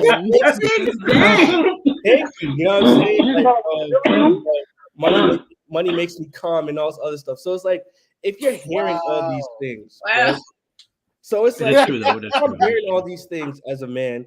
I might as well just pay you $60. You know, inflation prices. That's how much it costs. That's what Ray told me the other day. It's 60 plus bucks now. You know what I'm saying? Like you might as well just be like, hey, listen, what's your price for the night? Right? It's modern day prostitution, honestly. But that's ain't gonna lie. What it is. Ain't gonna lie. If I'm a dude, I'm gonna buy some vagina because all of this extra stuff that comes with it, I got $60. You know what's crazy? There are some instances You're gonna buy where you some, can, Carol. you can go and you can get. You know what's crazy though? Like they have some women that be like, well, here are my prices. If you want like it shaved, it's an extra $10. Like if you want like what? Yeah, you know what I'm saying? The hair is for your hygiene. Or they'll have some women. Women that be like, listen, I sell used underwear. Here's $50 for it. Like there are women that do this type of stuff. Bro, women will take pictures of their feet and make thousands. Yes, thousands. Niggas, some idiot man paying for it. No, it's black, white. If there's a market for it, it will be sold. That's simple. That's because they ain't getting no poom poom. But here I am, Sister George, went to college, upstanding citizen. You got women out here shaking their ass and looking pretty, and she's selling elbow picks, and they buying, they going. Selling elbow. I'm not buying nobody's elbow pick. Listen, you show a little thing in neck. Oh, I'm getting turned on. How much for it? You know what I'm saying? Like, yo, it's crazy out there. It's crazy out there. If I was a woman, you know how much money I'd be making? Oh my God! If I was a woman, oh my goodness! I would be whole. No. Eyebrows. I'd probably make $2,000. No, I'll be a millionaire. I'll make a million on a pinky toe. No, I asked my dad one day why he raised me with morals. Okay, because it seems like these women out here. The Buckler don't play, you know that. He don't. But I was like, you know what? I could have owned like a strip club or something. You know, something like for real. I'm about to. You know what? I'm in Atlanta. It's crazy that was never the girls who be trying. It wasn't, but like the right thing, we get dogged out. What the? Call it tits and praise. I don't know. We ain't talking after. I'm paying up front. Hold on, though. Right? A lot of these women learn from the women of yesteryear. So like the Brats, Eves. You know, what's that girl? Freak Like Me. Adina Howard. Like, women. You know what I'm saying? Like, this is classic. You know what I'm saying? Like, this is nothing new. Like, it's just more out there because women got OnlyFans and men are paying for it. Like, a lot of these men are. Ray, to that point though, I posted about this earlier on one of my 17 posts with the red flags. So, Christian men specifically will say they want a holy, sanctified, filled with the Holy Ghost wife who is innocent in the sexual variety, right? But will cheat on her with a stripper, sex worker, OnlyFans star, Instagram model, etc. And so, in turn, that is demonstrating just so an unwillingness to teach her and a selfishness with your community penis. So, can you explain to me why I can tell you why. I can definitely tell you why for that. Who sell poons, but then I will tell you your why. counterparts will do what it do with them. Well, yeah, I got you. Let me expound on this. Go ahead. A lot of they typically want a virgin only because they want something to call theirs. However, because I've had this experience, if you really dealt with virgin like someone who's never had sex before, believe me, I know it's very because like you got to go at a certain speed. She's not used to anybody entering her whatsoever. So that gets frustrating, and after about 2 weeks, she's like, "Nigga, I'm fed up." As opposed to, you know what, she ain't gotta know. You go to the next one, she already has experience. The entry is perfect. Bada bing, bada boom, bada whatever. Forget about it. I've dealt with virgins before, and it is the most frustrating thing in the world. I'm sorry. I'm so sorry. When I was younger, yes, but now that I'm older, no. They should all be for the street. Hold on, though. They should all be for the street, right? Nobody said for the streets, but I'm saying that. But I'm saying it because you got her frustrated, so she should just have her pooms on billboards and turn. Now, mind you, whoa. Now, mind you, we did not say that we won't deal with the frustration. We just said that it's exactly. We'll go through it, but we'll go through it. It's just frustrating. Sympathize. Because like, imagine we're trying to have fun, and for every pump, for every stroke. It's go slow, like bro. No one has time for that. Listen. I'm grown now. There was one female that she's a virgin, and we weren't even trying to talk, but she was having a conversation about like the guy that's gonna try to talk to her and try to like ease her in, and she's like, I want the guy to be patient and like move her eye move and stuff. And I said, yo, you are not gonna get no dick. You are gonna be out here in these streets like you're gonna have to find somebody who's literally gonna have to like. Who's gonna have so much self-control to be like, because it's gonna be like, just like you get off of a pinky. If you get off of a pinky, it's like if this nigga any bigger than a pinky, you're screwed. You know what I'm saying? It's like I don't know what to do with you. So she was just like, oh well, he's gonna have to just deal with it. And I was like, do you understand? I said, now luckily you're young. You're 24. So I said, luckily you're young, where you can find somebody who's younger, but find an older man who's gonna. Older men are not going to deal with that. It also comes with ties where that female's going to always, your first remembers you, whether good, bad, angry, sad, just like men do. That's not true. So, that's not true, Carlins. That's not true. Your first, you don't remember your first? I'm not. We're not talking about me right now. I'm going to. Okay. Listen, hold on. Wait. Right, Sister George. Right. Do you remember a conversation, I think a couple weeks ago, where somebody was like, what do men value, virginity or femininity? I don't. Okay, maybe you don't, but it was on somebody's channel, right? Okay. And a lot of people were saying that, a lot of guys were saying that they value a woman's virginity over her femininity. So, and listen to Carlin's talk about being a woman being a virgin and such. He may not want somebody that'll be a virgin, but an older man would. A lot of these guys. Hold on. I didn't say I didn't want a virgin. All I said was, just like I was speaking with Ryan, it is frustrated. I was just commenting what Ryan said. I understand that. But what I'm saying is, you may not want to deal with that in the moment, but a lot of guys will value a woman's virginity over her femininity, right? Oh, I didn't say I didn't value it. Oh, I value it very much. I would rather deal with the virgin and frustrated. I'd rather deal with that and frustrated. I didn't say we didn't say that. We didn't say that. No, please understand. I would rather go with the virgin and frustrated. But to see, that's the thing. Like, there's no universal standard when it comes to like men. Why can't somebody just be real?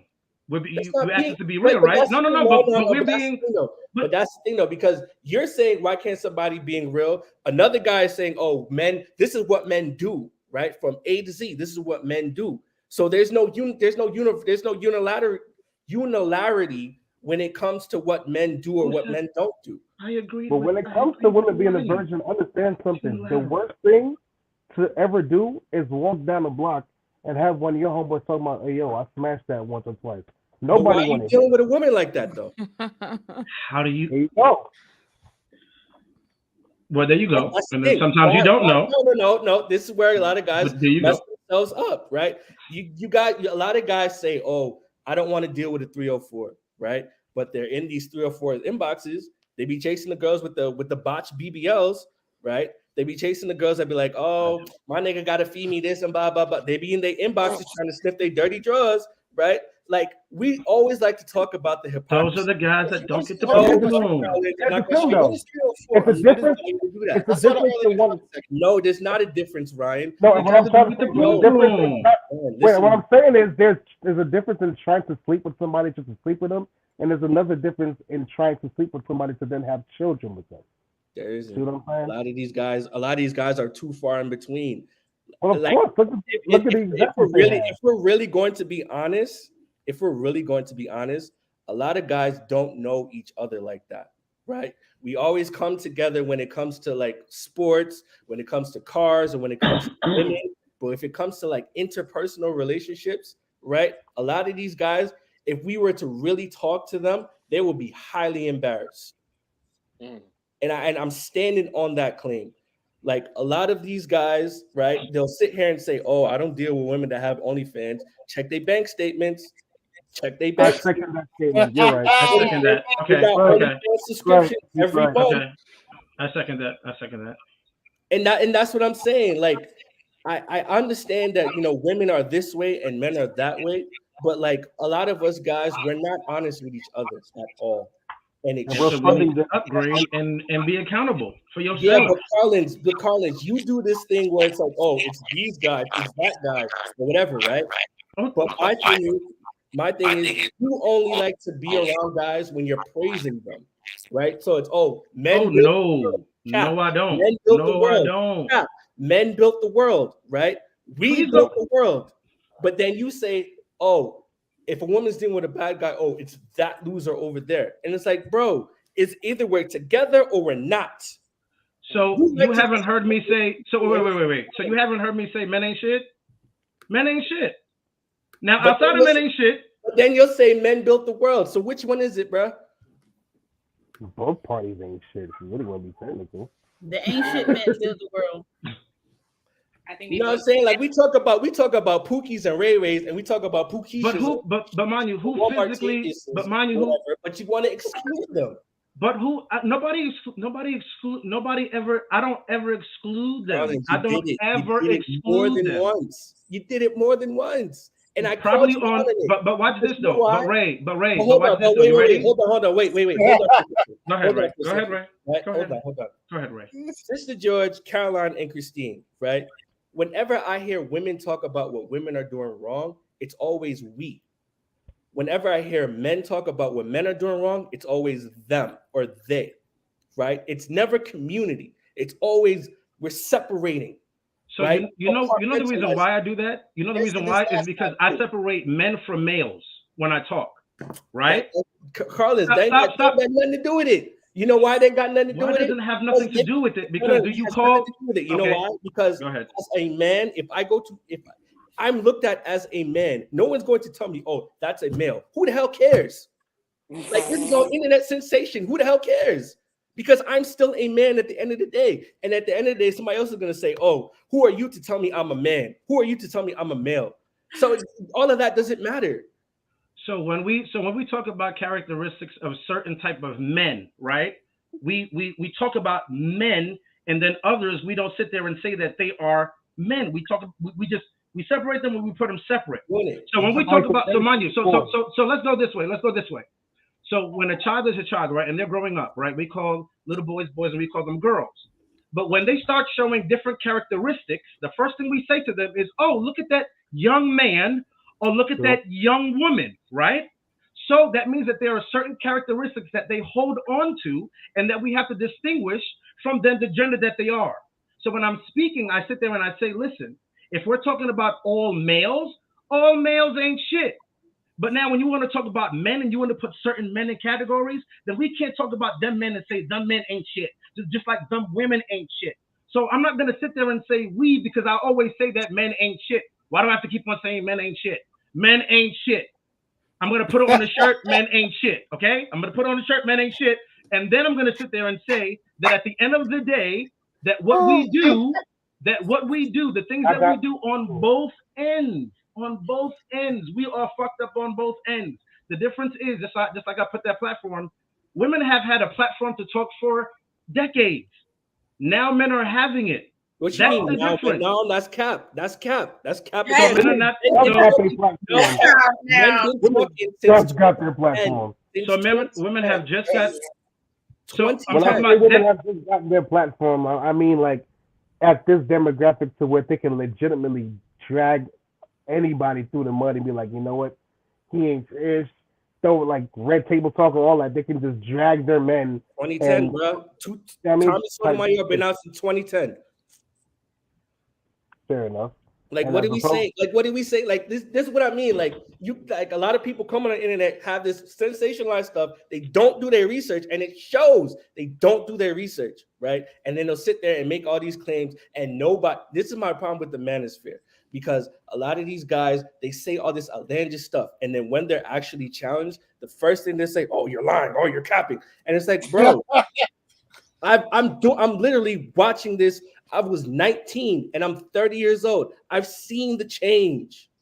Men don't like to be challenged because it challenges their ego, especially if they're in front of like their homeboys or their homegirls or whatever. Right. So the moment they get challenged off rip, now you're coming at my manhood. I don't like this. Back against the wall. Now I'm ready to get physical. That's normally how it is. So then it's okay to challenge women. Like, Good point. it's okay to challenge women because that's the next target. That's what a lot of these guys do. They challenge Well, women. now, when you say challenge women, I didn't need you to elaborate on that. Like, in terms aren't of the women challenging the men? Challenging your thought. You just said men don't like to challenge other men because they're coming at their manhood. You didn't give specific context. I'm saying that if men aren't challenging men, they're challenging women, right? You'll see them try to either have an intellectual debate, just pearly things. You'll see them try to physically fight somebody, Tommy Sotomayor. You know what I'm saying? Like, oh yeah, I saw the thing on the podcast when a woman came at him. Yes. And he tried to punch her in the face. I'm like, yo, that's exactly. That part is wrong. But that part is wrong. That's what I'm saying, because we always. Ray, I'm gonna need you to start sending me these links for real, so I can see what you're talking about. I can send you everything. I have right now. You and I are the same age, right? To my understanding, I can send it to you. I have only seen some of these things in the past 2 years, maybe the last year to the latest. Where I'm seeing things like I've seen a couple of videos from Andrew Tate. I've seen some of the fresh and fit. Someone put me onto the Poor Man's podcast. I watched the Daily Wrap Up Crew. They're out of New York. Some of their guests are very interesting. They're cool. Y'all should come to the breakdown of women's perspective, girl. Go to her channel. Fire conversations. Wait, hold on. I feel like on there. There's Chantel Simone, even though I think y'all are beefing at the moment, right? Who? Chantel Simone. I'm not beefing. I don't like her stance on some stuff. Come on, Ray. Let's not start no internet. I'm not.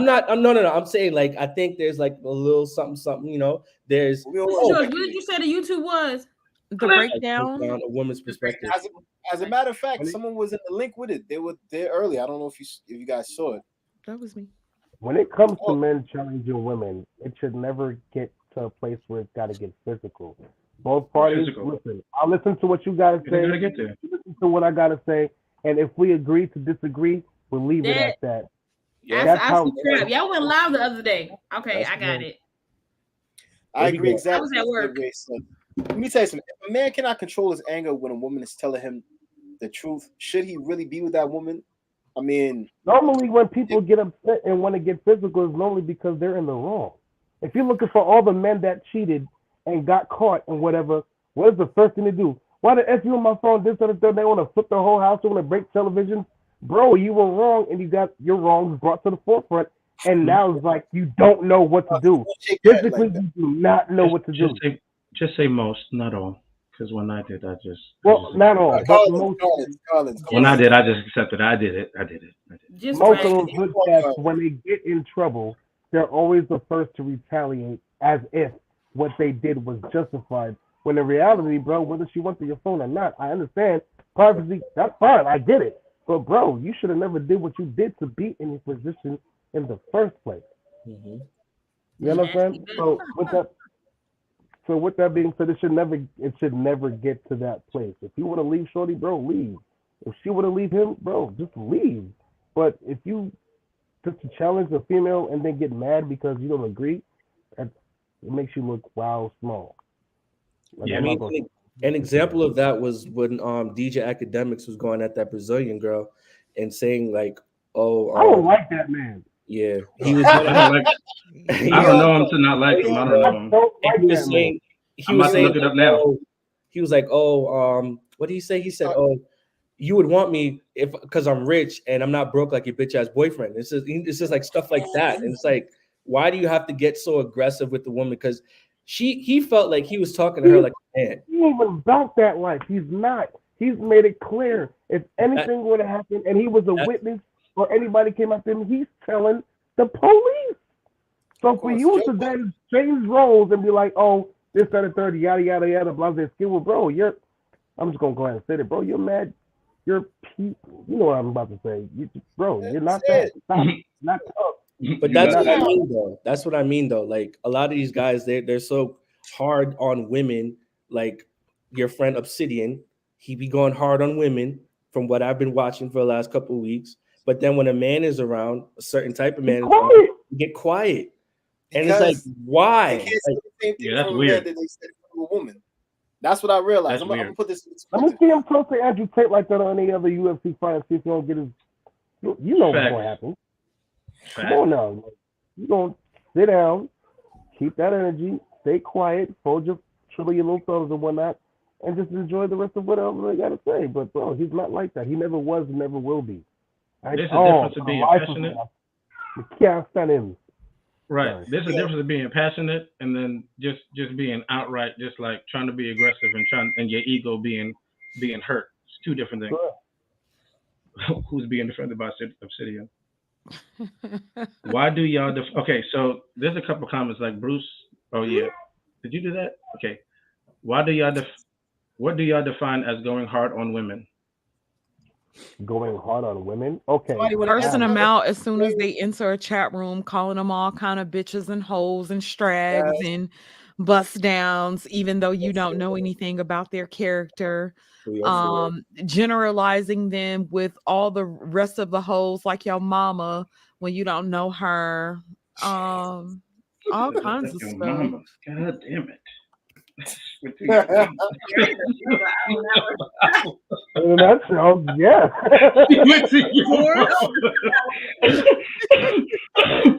went for like I'm looking down at the phone and I'm like, your mama. Oh.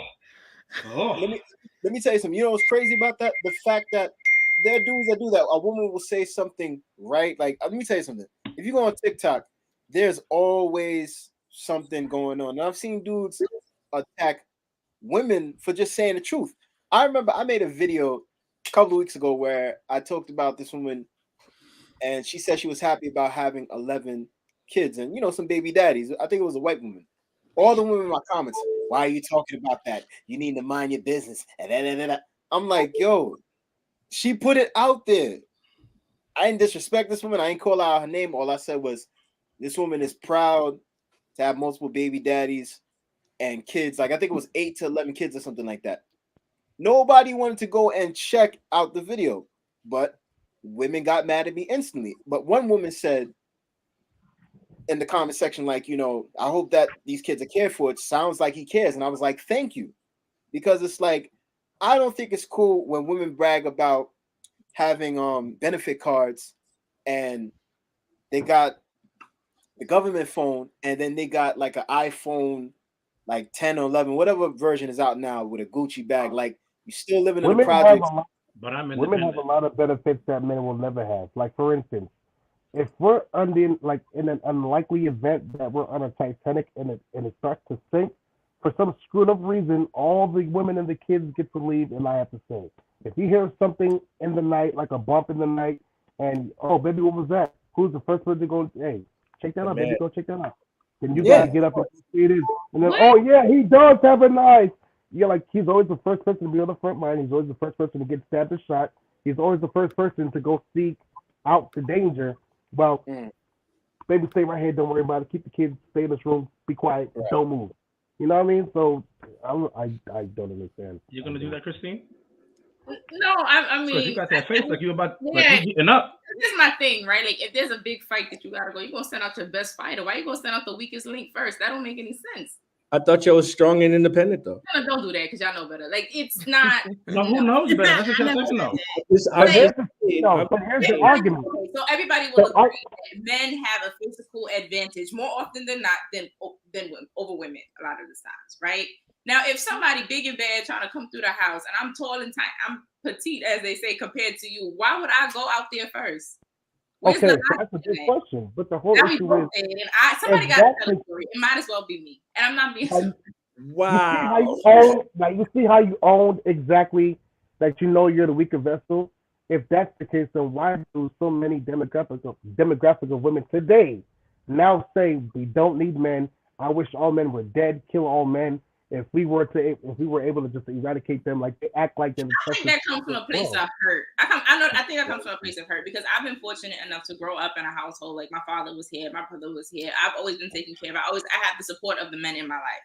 I think that's a trauma. But like I said, there are women out there who have been let down time and time again by men.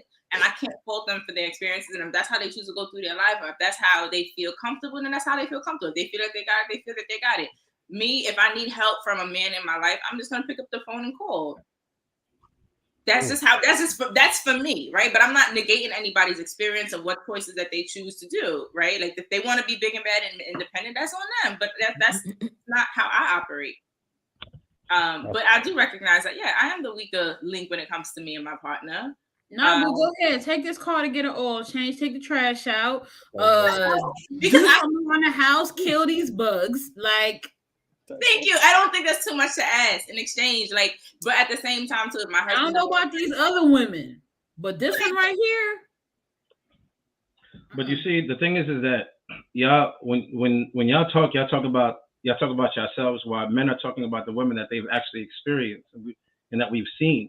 So, like, I've dealt with a female who I've tried to come in and, hey, I got that for you. Now I got that. I got that. After one point, I just stopped getting anything. Like. I said, what am I here for? Am I here just for this? If I am, that's what I asked. I said, if I'm here just for that, just let me know. And then I was like, you have to, like, I'm just trying to help, but every time that a man's around, they don't do what I ask them. But I was like, I'm literally here offering and saying, hey, do you need help with that? And you're literally replying by saying no. You know what I'm saying? But so she sounded like she was traumatized, and she that so she's traumatized. No, and so since I wasn't holding it, I wasn't holding it against her. Instead, what I did was you should have. We continue.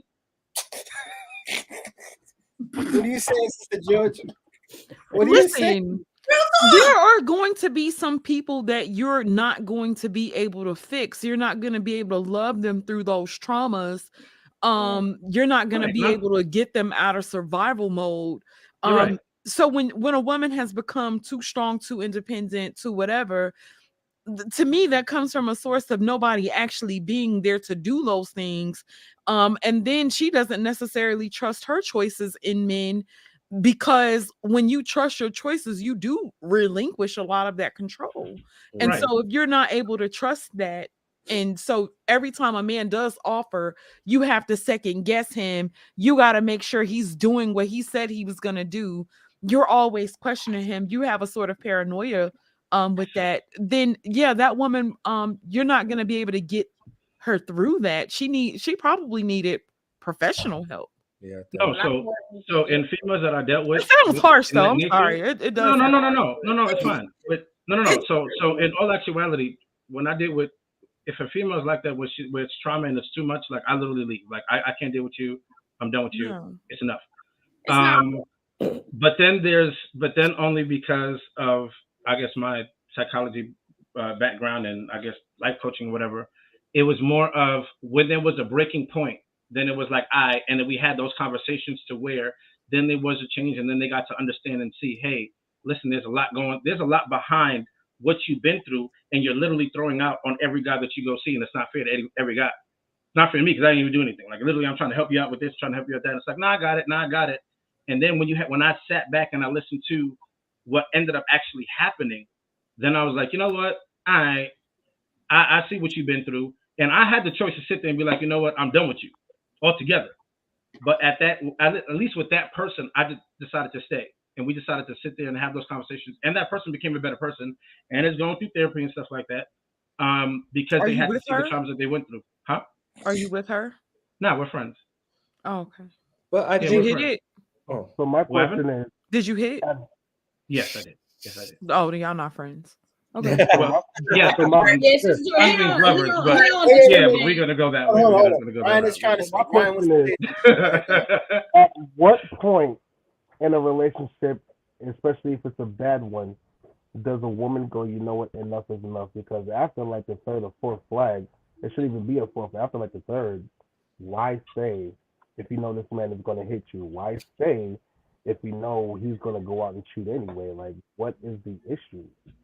Like, oh, I need to know from a woman's standpoint what okay. what goes through y'all's minds when you be like, you know what, I'm going to forgive him for the first, second, third, fourth, fifth, sixth, seventh, eighth time, and then later on down the line, now you're broken, and then now you want to wait till you're like 40 something to try to get yourself a little man, and now you can't have kids because your eggs are gone and things of that nature. It's not every woman, but I need to know what physically goes through a woman's head before she makes that decision to just be like, you know what, F it, I'm gonna stay. I mean, for some women, it's self esteem. For some, it's they have been conditioned to accept that kind of treatment. They have been taught that that is love, or they have been institutionalized by religious indoctrination that you don't leave a marriage, you Mm-hmm. stay at all costs, even if it costs you your life. Um, For Yeah. some women, it's financial. Right, Or right. There's a plethora of types of abuse, and so women will want to leave, but can't afford to, or like can't the husband has withheld. She works, and he won't allow her to keep any of her funds. Or women leave and they lose their lives. I've seen a few. If you on Facebook minding your business, or like me posting ratchetry, and you accidentally hit that news button at the bottom, it can get real depressing. When you Wow. scrolling through and you seeing articles of women who had the courage to leave, went different parts of the country, the abuser will find them, take them out, or while they're at work, take care of the kids and then themselves, or if they're going through a nasty custody battle, when it's their time for visitation, the kids are gone. And mom got to walk into that and be like, all you had to do was like, talk about it. You took all my kids away, So it's not, and a woman, 9 times out of 10, she's not going to leave until she's ready to. Yep. Because, so she's isolated from her community. So if she's a church going woman, she's involved in her work, extracurricular activities, all of that slowly starts to be stripped away until all she has is him. And if they have children, all she has is him and the kids. So when it's time to leave, think of the different things that you need to survive on your own. Right? You need credit, you need a place to receive mail, you need access to public transportation if you don't, or if you don't have public transportation, you need a vehicle, you need a driver's license, you need your birth certificate, social security card, passport if you want to flee to a different country, right?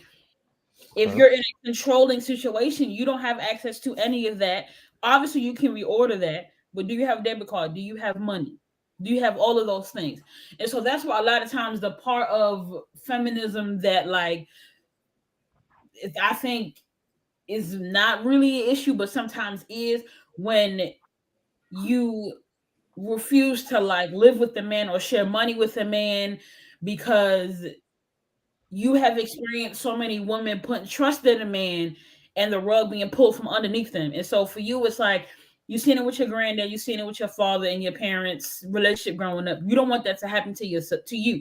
So like you'll live with a man, but you'll make sure that your name's on the lease, or you'll keep your own apartment, or you'll buy a house and like won't put anyone's name on it but your own. You'll keep all your money separate. You'll pay your own bills on your own, even if y'all live together. You be like, go ahead, give me the light bill. I'll pay for this. I'll keep it in my name. So for a lot of people, it's like preventative from what they've seen, or some people, it's like we've been in here. Somebody said something about that was an extreme case of abuse. He asked why they stay. This sounds like an extreme case of abuse. This isn't a commonality of people's relationships. It's not a commonality. That's what Bruce Major said. I started off with Bruce Major. I started off with saying it's a case of self-esteem or people telling themselves that that's what they deserve. And then I went to a line of, it starts off with like, oh, that's cute. Then you do the love bombing, and then it matriculates into some people. Like you stop right there, like you recognize this is not cool. You leave, or like it matriculates into something different. Okay. Controlling relationships and abusive relationships they not necessarily start out that way. Yeah. They don't. That's true. You know what? I just thought of something while Caroline was speaking.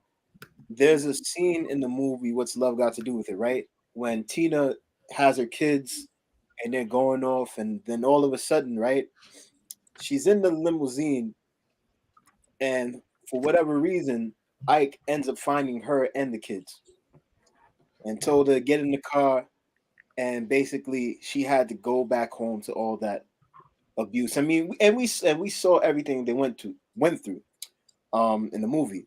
And I don't know, there's an interview that he did in, I think, 1993, where he said, you know, sometimes Anne would be walking around. That's not funny. And then after that, you know, she'd be like, nothing. He said, I wouldn't do that to her, but I wouldn't want someone to do to my own mother. And I'm just like, this man was sick, you know? And even though he was sexually molested at a young age, it doesn't matter. He didn't know how to. Matter of fact, he probably knew how to, but he didn't care to.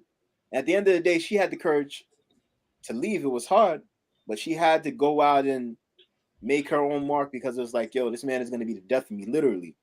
But y'all know what they never point out in that movie? Everybody always focuses on Ike. Nobody ever focuses on her mother or the woman, the people that raised her. Mm-hmm. And she seemed like she went through a lot of, her mom, because she, right. Yeah. But nobody ever focuses on their dynamic. Yeah, I just thought that was. Are women abusive in relationships? Are women toxic in relationships? Because they are. Yeah, absolutely. There are relationships there are plenty of relationships that men will not sit there and report that they've been abused in relationships in. So we have plenty of stats of women abused in relationships, but you have men who will not report being abused in relationships. Trust me, I know. I've been in one. You know what I'm saying? Like, and it was crazy because it was a female who was in the SEA church. It was crazy. Whoa. And I was just like, yeah, it was crazy because it was just like, and mind you, but she was going through trauma herself. She went through a lot. It was like more like, I'd rather you hit me than to cheat on me. You sound crazy. We gotta go from here. One day we having a conversation. I'm literally standing by the door. She's laying on the bed. I don't even know what I said. I must have just looked left for a second. I'm literally off my feet. I'm on the door. I'm choking. I'm just like, I can't even punch her or nothing. I pull her hair. She pulls 3 of my locks out. I still got the scratches on my arms from what she did to me. After I was done, I got out the room. I called the mom, like, yo, you better get this crazy bitch right now. You got to get up out of the house. So after that, and mind you, it was just like, and mind you, I didn't go and report it to nobody. I didn't go sit there and say it. This is the first time I'm actually saying it out loud. You know what I'm saying? Because men don't go around and sit there and say, yo, we've been abused in relationships. And mind you, I could have knocked the shit out of it. I could have knocked it out, but the reason why I didn't is because I'd have probably went to jail.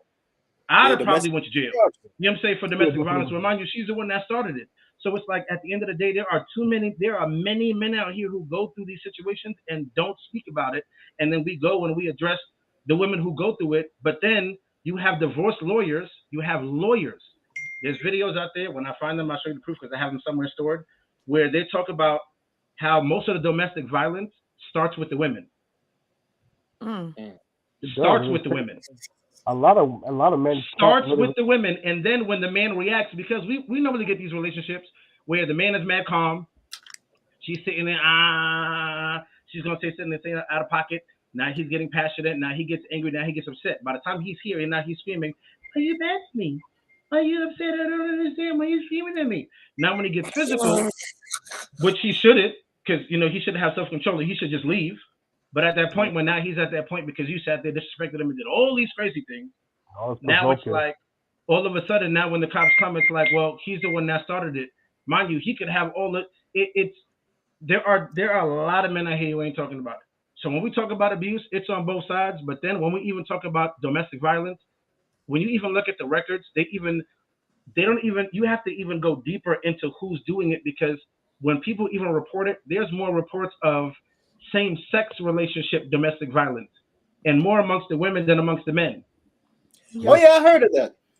So it's like when we're talking about abuse, that's the reason why I like when Sister Georgia came out with it and talked about Tina's mother, because we're not talking about the abuse that women then come in and try to bring in. There's plenty of abuse that comes in that men have to deal with that men don't talk about because they feel ashamed. They feel like, nah, I'm gonna get looked at like I'm different. No, it's just that you chose the latter step, because if you would have chose to knock out, it'd have been a little different. You know what I'm saying? But other men have gone that route where most of the men who are in jail, or many men who are locked up or who are dead, like look at the guy. There was a guy down here. It was live where the baby mother had brought her brothers to the house to go and get the baby father. Both the brothers knocked down the door. One brother died. The other one is in critical condition. You know what I'm saying? The abuse is real, and that was on the baby father. Like, you were trying to get the baby father. He was literally doing what he was supposed to do. You were now going towards him. You were now threatening his life. He had to go now. He had to now defend his life, and in defending his life, now your brother, and now your other brother is now in critical condition. So there's abuse on levels that we have as men and women, and they do need to be addressed. We do need to go to therapy. We do need to go to counseling. We do need to speak in forums where we can have discussions that without our emotions, because when we put ourselves in groups like those women groups or those men groups, like Caroline, when she be sending them groups of women, it'd be crazy. I'm not even on Clubhouse. Them groups in Clubhouse are crazy with the women. But then when you hear how the women abuse their husbands, I can sit there, one of them posts, I agree with it because I've been through that. I've been through that in the group. You know what I'm saying? But it's like a lot of men don't talk about it, because when we do talk about it, it's like, well, you ain't really go through that, or you ain't really feel that. No, we got feelings too. We go through things too. And then when you see the trauma bombing of these guys now that Ray was talking about earlier, you got these simps who are sitting there going around and doing all these things. That's because who did they learn half of their stuff from? Look at what's his name, Little Scrappy. Yeah, Little Scrappy the other day poured his heart out. Yeah, poured his heart out, mama. Who was the one who was in the room while you were sitting there and John's in the room watching you? You were sitting there sniffing crack, watching you. He was raised out of a That horror. was me. And now I'm trying to be with this woman, and mind you, and I've watched the relationship over the years. He's trying to be with this woman throughout all these years. I love this woman, you know what I'm saying? But it's like every turn, every time, and that's the toxic son-mother relationship, son-husband relationship that goes on. But that's another topic altogether. But yeah, I'm done. All right, so we got time for one more comment, and I'm going to say something real briefly, and then I'll let somebody have the last comment. When I listened to Scrappy talk to his mother, Mama D just completely ignored everything that man said. And I'm like, look at the trauma that you put him through. He grew up in a whorehouse. He grew up seeing you trap and selling drugs. At any time police could have busted in the house, he could have gone to foster care. Maybe he could have gotten abused in the system, you know what I mean? And still throughout all of that, he still loves his mother, but he just wanted her to know, like, listen, even though I still love you, I want you to know there are parts of my life that are messed up because of the things that you did as a parent. You know, this trauma that you inflicted on me. And he's crying and all this stuff. Like, we have to understand sometimes the reason why men are the way they are, it's not always the fathers. Sometimes it's the mothers. Or sometimes it can be both parents that are toxic. You know, we have to understand that people need to heal from their trauma first. I don't recommend anybody get into a relationship and follow the same patterns that their parents did, because someone's gonna get hurt in the end. All right, so we have time for one more comment. Can I do the benediction? I'll just say this. I'll just say this in conclusion, for anybody or whoever is watching, for one, submission is a two-way street. When you see a man submitting to Christ first, you can submit to him because he's leading you accordingly. Everything else follows. If y'all have a disagreement, agree to disagree, and then you can find common ground after you receive wise counsel. Otherwise, you're going to be fighting like cats and dogs. Listen to each other, hear each other out, have a nice, cool dialogue, go to the boom room, go to sleep. That's it. Over with. All right. I respect that. All right, so I want to thank you guys for joining us on this edition of the Meeting of the Minds podcast. Also, but a very, very special big thanks to Sister George, who came in with all her wisdom. Thank y'all. Thank you so much. I'm telling you, you really brought certain things to the table. Can I come on with you, Sister George? I would love to have all of y'all on. We just have to get it set up, but I love it. I would love to, for sure. I love Sister George. It was lit. Yeah, it was lit. Thank y'all. I enjoyed. I really did. Like, okay, go ahead, Gabe. I told you. Told you. All right, so this is a wrap. Thank you guys for joining us. We will be back next month. We'll let you know the date and the time. Peace. Bye.